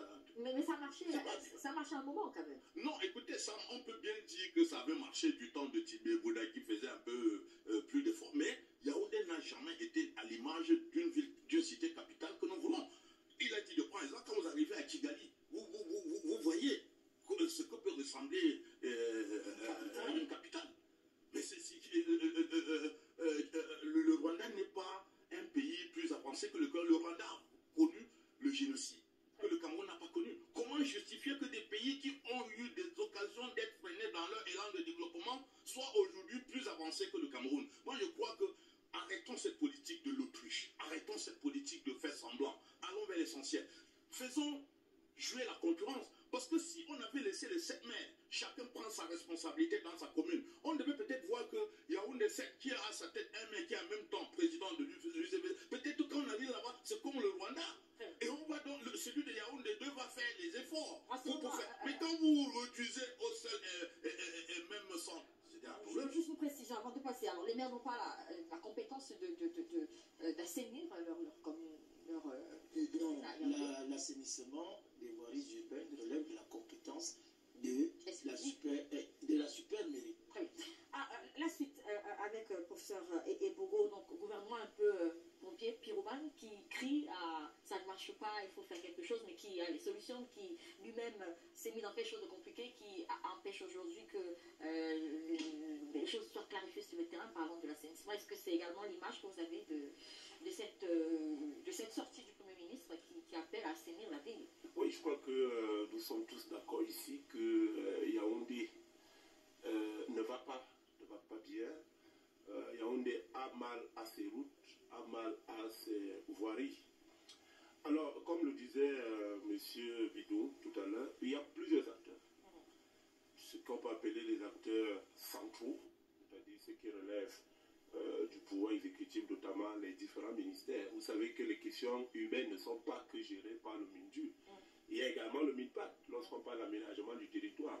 Donc il faudrait qu'on puisse bien définir les rôles des différents acteurs, que ce soit les ministères. Donc, et il y a également, puisque nous sommes dans la décentralisation, il y a les collectivités territoriales qui doivent également s'impliquer avec quels moyens. Parce que là, on a parlé des tensions qui peuvent exister entre les communes et la grande mairie, en ce qui concerne par exemple Yaoundé, c'est-à-dire les communes et ce qui était avant la communauté urbaine, pour la même question. Ce qui est sûr, c'est que moi en tant qu'observateur, je vois, j'observe, c'est qu'en réalité, des grands travaux d'aménagement de la ville ou dans la ville de Yaoundé n'ont pas eu lieu depuis plusieurs années. C'est-à-dire que les routes que nous avons, si vous prenez la route de Ngousso par exemple, Ngousso Hôpital Général, elle est pratiquement gâtée, tout simplement parce qu'il n'y a pas eu cette réflexion. Si vous regardez la plupart des routes que nous avons, elles datent de plus de 10 ans. Peut-être aussi qu'il y aurait quelque chose à faire à ce niveau-là, pas seulement rafistoler, mais également, pas seulement aménager, mais également construire des routes, détruire celles qui sont là, celles qui sont dégradées, et construire de nouvelles routes. Donc je crois également, je vais finir par là, que en dehors de cette question de voirie, en dehors de cette question d'insalubrité, il y a derrière ce qu'on va appeler l'occupation anarchique du domaine d'État, notamment les trottoirs. Vous savez que tout le monde n'a pas vocation à vivre en ville. Ça aussi, il faut qu'on le reconnaisse. Tout le monde n'a pas vocation à vivre. Vous voyez les marchés qui se développent partout, notamment dans la nuit. Vous n'avez plus un endroit où vous pouvez circuler facilement. Pourquoi? Parce que effectivement, il y a une tolérance administrative qui est observée de ce côté-là. Donc, je crois qu'on a une identification des acteurs avec leurs responsabilités. Il faudrait que chacun puisse jouer sa partition. Il faudrait que les communes soient dotées de ressources, notamment financières, pour s'impliquer dans ce domaine. Il faudrait que les ministères puissent avoir, pas seulement les ministères, on a parlé de la Maïtu et bien d'autres acteurs également, puissent jouer effectivement leur rôle. Mais c'est un travail qui prendra beaucoup de temps parce que vous ne pouvez pas, et c'est peut-être aussi à ce niveau-là qu'on peut questionner la sortie du Premier ministre, parce que en parlant ainsi, en réalité, ça s'adresse au gouvernement. Mais la question de l'aménagement urbain ne regarde pas que le gouvernement, mais c'est surtout même d'ailleurs une question qui regarde les collectivités territoriales décentralisées, et je finis par là, qui ne sont pas sous la tutelle, si vous voulez, directe, par exemple la primature. Très bien. Et les communes d'arrondissement en collectivité territoriale décentralisée qui se plaignent de ne pas avoir les moyens pour résoudre ce problème des salubrités, entre autres, on estime que les transferts de moyens ne sont pas, le transfert des moyens n'est pas effectif. Même chez les non, déjà sur cette sortie du Premier ministre, je vais poser presque la même question. Est-ce que, je vous la pose, hein, même si je sais déjà qu'on n'allait pas être d'avis, que le gouvernement est en même temps dans cette question de la pompier pyromane, puisque c'est lui qui fait ses règles, et dans ces règles, on a le sentiment que la décentralisation n'a pas été ce qu'elle devait être. On ne sait pas trop qui doit faire quoi, les communes ne se retrouvent pas, le super-maire ne se retrouve pas, certaines compétences se retrouvent au niveau du ministère de l'Habitat, du développement urbain. On a qui fait quoi, c'est compliqué, personne ne sait plus ce qu'on doit faire. Je vais reprendre ce très beau proverbe qui nous venait du Noun, où on ne donne pas le bébé à garder à plusieurs personnes, sinon lorsque le bébé tombe, on ne sait plus à qui est-ce qu'on devrait demander des comptes. Dès le début de votre phrase, vous avez dit forcément je ne serais pas d'accord. Je suis sûre que vous ne serez pas très d'accord. Vous savez pourquoi je ne serais pas très d'accord? Pourquoi? Parce que vous avez utilisé un verbe d'état qui confirme de manière péremptoire. J'aurais aimé que vous utilisiez le conditionnel. Parce que non, je serais. Vous avez dit serait. J'aurais dit voilà, si ça serait. Voilà, je serais d'accord avec vous. Je suis d'accord avec vous. Et parce que je suis d'accord avec vous, le constat est clair. Allez-y. Monsieur Saint-Éloi Bidou, je ne vous dirai pas qu'à quelqu'un, comme on a dit à quelqu'un, que vous êtes une dame répudiée qui ne cesse de pleurer son ancien époux. Je ne vous dirai pas ça quand même. Permettez que j'avance. Votre ancien époux affectionne ça, c'est vrai. Bon, peut-être vous n'avez pas été à mesure de savoir que c'est le mec qui l'affectionnait, vous lui prépariez autre chose, il vous a répété. Bon, je suis l'épouse favorite maintenant, c'est pas bien pour moi. Madame disait, Albertine, je disais. Bon, le constat, il est clair. Hein. Yaoundé peine à sortir la tête de ses poubelles. Et le Premier ministre, sa sortie, je dirais, c'est...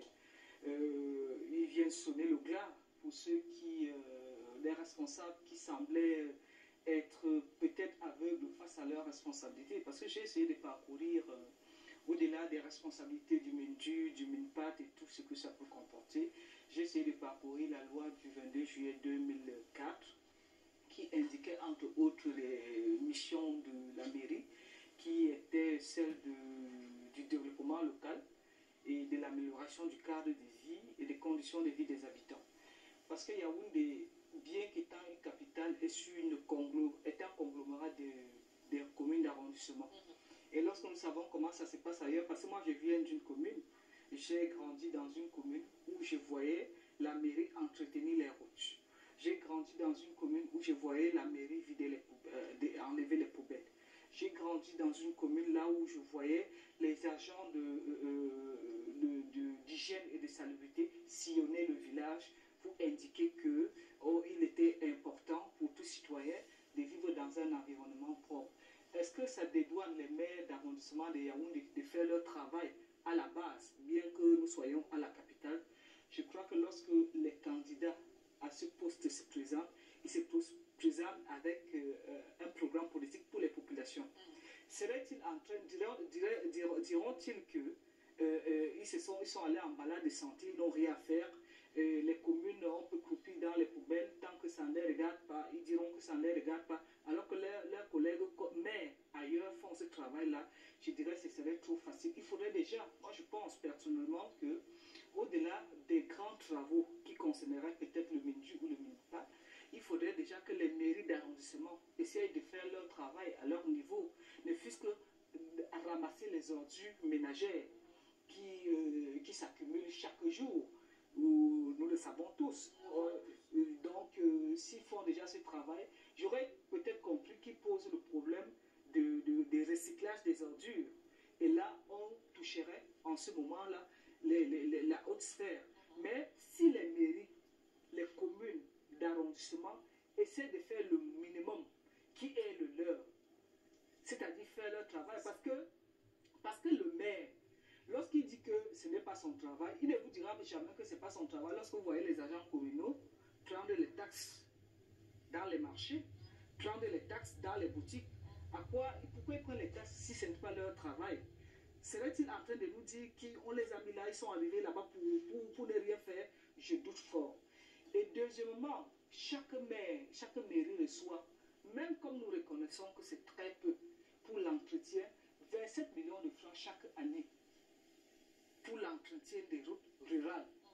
À Yaoundé, qui est une capitale, nous comprenons qu'il y a des grandes routes, des grands travaux qui nécessitent plutôt l'apport du MINEPAD ou du MINDU. Mais déjà, si les mairies essayaient au moins avec le minimum qu'ils reçoivent, quitte à réclamer, comme nous le savons que c'est peu, nous comprendrons déjà qu'ils font quelque chose.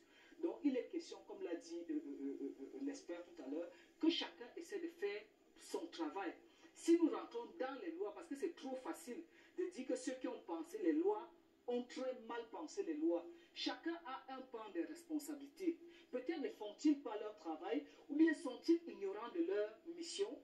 En ce moment-là, nul ne peut se prévaloir de sa propre turpitude parce qu'il est question pour les populations de voir les villes propres, de voir les marchés propres, de voir les ordures ménagères dégagées. En ce qui concerne les routes, le Premier ministre a interpellé, qui devait interpeller, que ces gens prennent leurs responsabilités également, parce que nous pensons que lorsqu'on est à la tête d'une structure, on a au moins un cahier de charges. Et notre responsabilité de faire c'est pourquoi on a été désigné. Donc, sur ce point, nous pensons, nous à l'EDPC, que chacun doit faire au minimum son travail, quitte à réclamer que les moyens qui leur sont alloués sont peu. Si c'était le cas que les mairies ne font rien, les mairies d'arrondissement, je crois qu'on pataugerait dans les poubelles dans nos villages, parce que nos villages, c'est les communes d'arrondissement, mais ils ne sont pas tous sales. N'est-ce pas le cas? Il ne faut pas dédouaner les communes d'arrondissement. Il ne faut pas dédouaner, il ne faut pas les dédouaner, il ne faut pas se dire que c'est parce que les gars ne sont pas bien faits, qu'il y a beaucoup de personnes qui interviennent. Ça n'explique pas que les mairies ne puissent pas faire leur travail.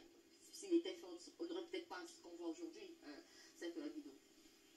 Je suis de ceux qui pensent que le Code général de la décentralisation aura été un gros échec. Un gros échec parce que quand vous regardez bien, ceux qui avaient en charge la rédaction du Code général de la décentralisation avaient des intérêts. M. Langobam était président de la commission, il est devenu ministre. M. Atangana était le secrétaire permanent du Conseil national de la décentralisation, il est devenu délégué du super-maire. Ça signifie que les tests ont été taillés à leur mesure. Que le Premier ministre commence d'abord par la réforme de ces tests qui est fondamentale. Je vais vous prendre des exemples. Les tests disent que les voiries urbaines relèvent de la compétence exclusive, je dis bien exclusive, du super-maire. Et cette loi bidon adjoint au maire, s'il essaye de combler un trou sur la route, c'est une affaire d'État.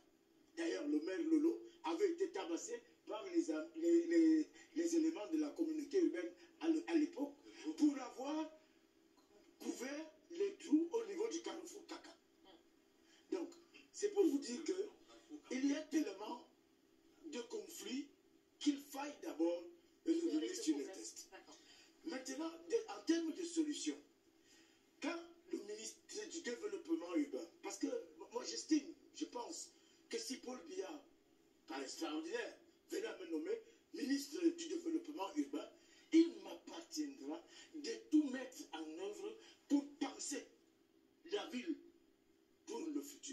va vous parler de construction anarchique. Non, si on n'a pas pensé le développement, et c'est de leur truc. Alors, on vous envoie pour les routes, on vous dit, donnez-nous 13 milliards pour rafistoler la dégradation des routes. Vous trouvez que c'est sérieux, professeur? Non, un ministre du développement urbain devrait plutôt penser que comme tout est dégradé, comme vous l'avez si bien dit, il dit, trouvez-moi 1000 milliards pour rendre Yaoundé et Douala des capitales modernes. Nous avons dépensé 1000 milliards pour un plan d'urgence dont on ignore même les résultats aujourd'hui. Je crois que ça ne dérangerait personne. Il faut trouver des solutions durables. Pour ce qui est de la décentralisation des voiries, il faut effectivement, et c'était encore là, les failles du test, il faut décentraliser les voiries. Il faut laisser le soin à chaque commune. Quand on a créé Isakam, Isakam s'arrêtait au carrefour Obili pour aller à Soie verser les ordures. L'arrondissement de Yaoundé 6 s'étend sur 35 km². À partir de la vallée de Lumden jusqu'à Soie, ça fait 35 km pour ramasser les ordures et aller les décharger. Vous comprenez que non seulement les camions ont un tonnage, un cubage limité, mais en plus de ça, la distance est un obstacle. Il faudrait donc permettre aux communautés, aux mairies d'arrondissement, de créer des sites de transbordement. Si vous voulez tout ramener à soi, chacun crée un site de transbordement. Et c'est pour ça que je dis que les réformes sont encore très importantes. Le domaine privé de l'État a été bradé par les autorités administratives. Par exemple, à Yaoundé 6, je peux vous dire, ce n'est pas une confidence. Le maire d'arrondissement, la mairie de Yaoundé 6 n'est pas propriétaire d'un mètre carré de terrain. D'un mètre carré. Alors, vous comprenez donc que le domaine privé de l'État qui pouvait nous permettre de rembler, de viabiliser, de créer une réserve foncière, de créer des lots communaux pour accompagner les initiatives privées. Il n'y a même pas... Non, il faut le rendre fort. Alors, on va aller rapidement, le temps passe vite. Honorable Koupita Damou, le Premier ministre a instruit des mesures urgentes. Dans quelles mesures vous pensez que ces mesures-là peuvent permettre, tout au moins, d'avoir une physionomie acceptable dans les prochains mois, avant de penser aux grandes mesures? Un autre universitaire qui s'est exprimé sur la question estimait qu'aujourd'hui vous parlez d'un plan d'urgence carrément pour la ville de Yaoundé. On n'est plus au niveau des mesures, il faut parler d'un plan d'urgence. Est-ce que vous pensez que les mesures annoncées par le Premier ministre peuvent faire quelque chose? Je voudrais saluer quand même le Premier ministre qui a réussi l'espoir de tenir le conseil de cabinet régulièrement, qui lui permet de prendre le pouls de l'évolution du projet de société auquel son champion s'est engagé, contrairement à son chef qui ne tient pas le conseil ministériel depuis de longues années. Parce qu'il n'y a que ça, l'union avec des gens pour pouvoir vous rendre compte si les gens sont allés dans la direction que vous leur avez prescrite. Maintenant, s'agissant des mesures qu'il a recommandées, je lui consens l'espoir de voir que ça pourra être implémenté et apporter des solutions que les Camerounais attendent dans leur cité capitale. Mais je mets des doutes en tant que manager. Vous comprenez? Un manager, c'est qu'un objectif est smart.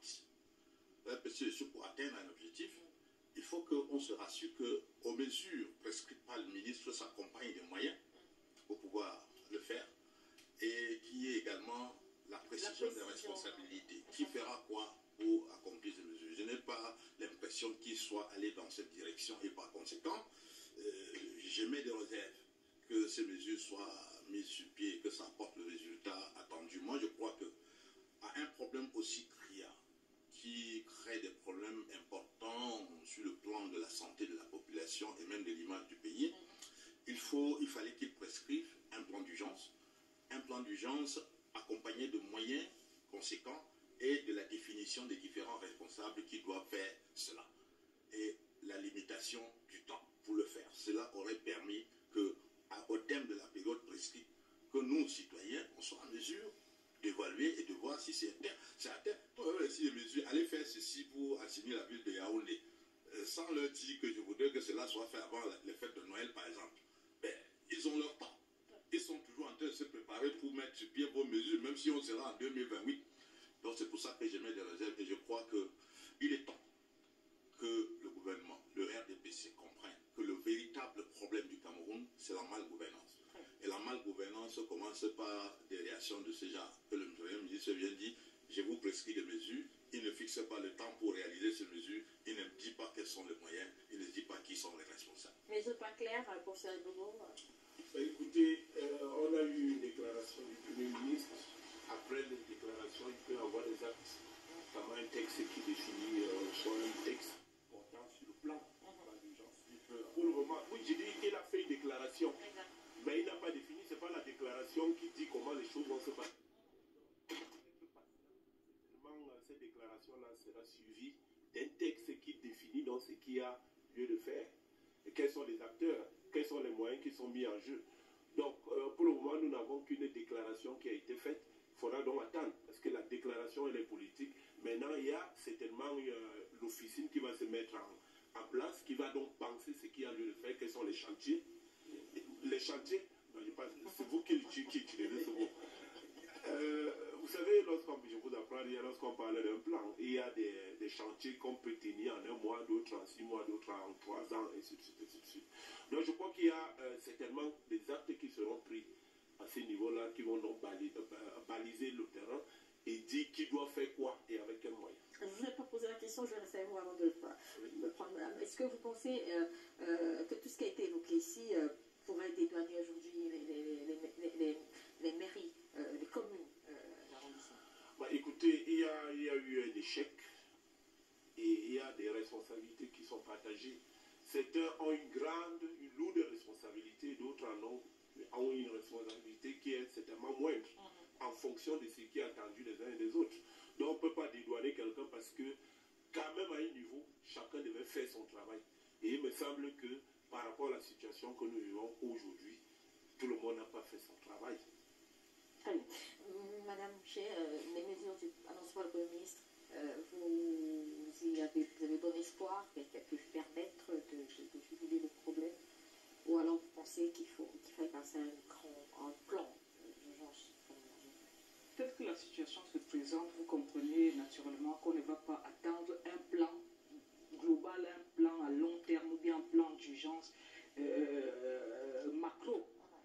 Pour le moment, nous pensons que les populations que nous sommes attendons que de manière urgente, que la ville soit assainie, que les routes pour celles qui peuvent encore être réhabilitées le plus tôt possible, quitte à ce que à l'avenir, que chacun prenne ses responsabilités, chacun s'approprie les attributions, les missions qui sont les siennes dans le cadre du développement de la ville.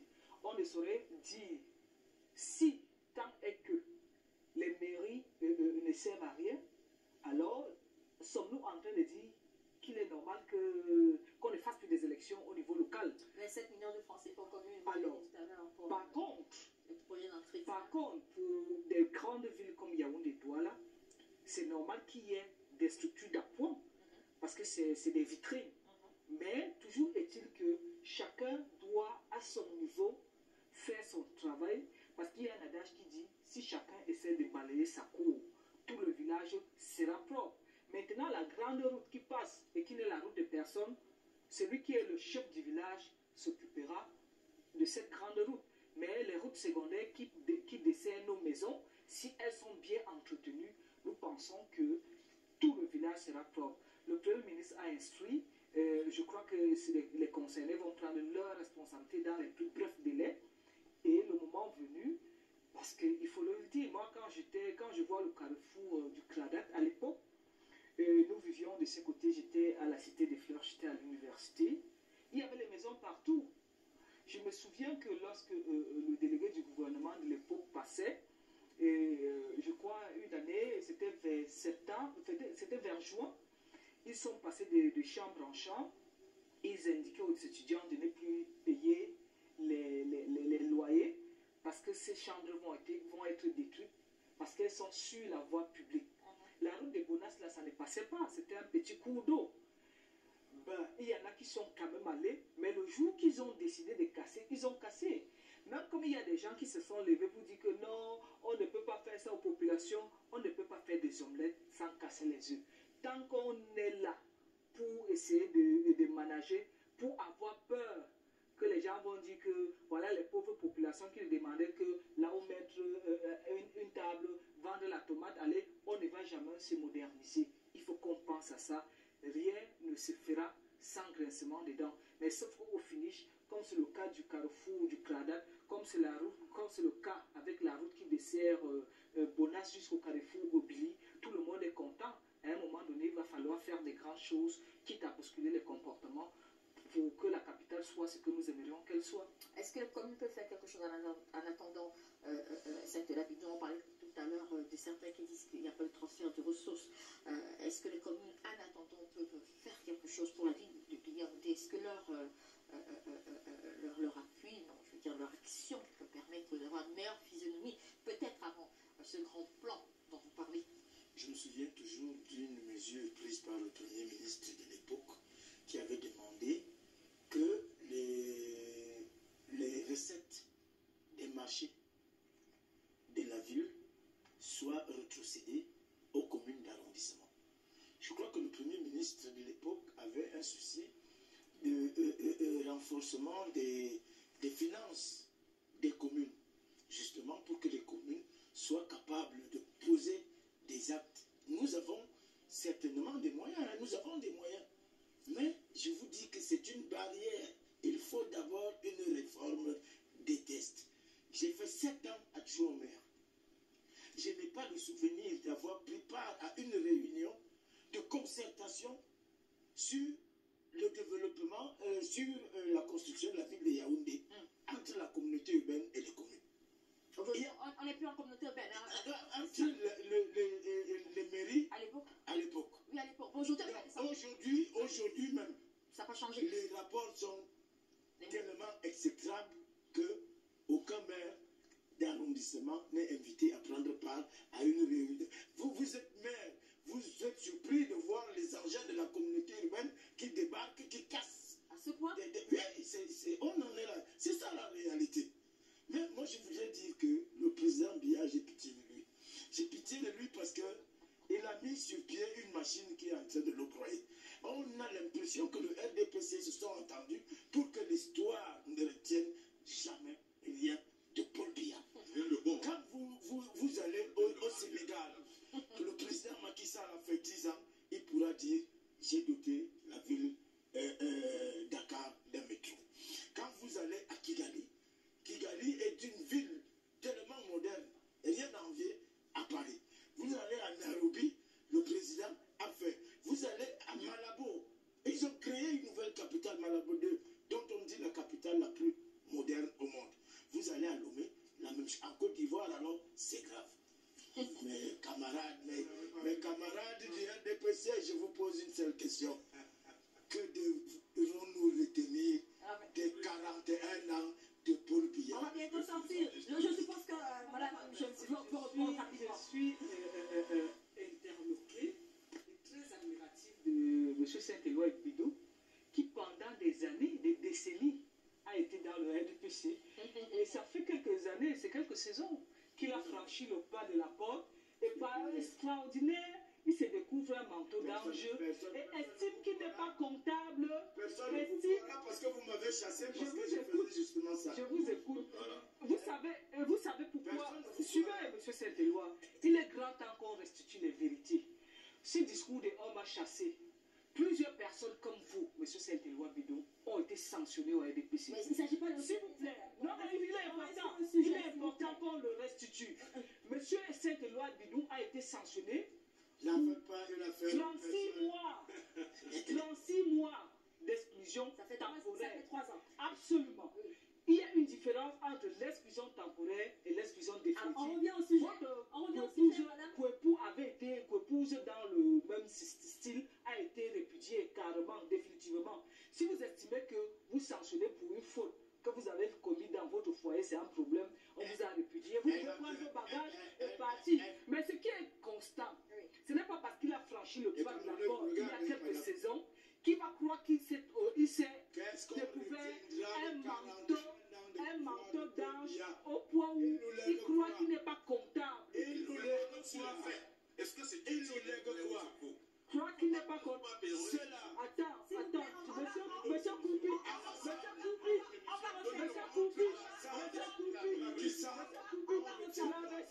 on va parler. Je parle à mon ancien camarade, je lui dis, pour le moment, il est autant comptable. S'il estime que nous sommes en train de travailler, c'est des gens comme lui qui travaillent de l'intérieur pour détruire, pour saper le travail du président. Et Dieu merci, il a choisi de quitter le foyer. C'est sa liberté, vous voyez. C'est la fin de cette édition de Canal Plus. Merci, chers messieurs et madame, d'être venus sur ce plateau. On se retrouve le dimanche prochain avec d'autres invités et d'autres sujets. Merci à vous, professeur Bogo, d'être venu et merci pour cette contribution. Le Cameroun à l'épreuve de l'insécurité transfrontalière, j'espère qu'il permettra de trouver des solutions à la crise dans les régions du Nord et du Sud-Est. Passez un bon dimanche. On se retrouve le dimanche prochain. Bon dimanche à tous.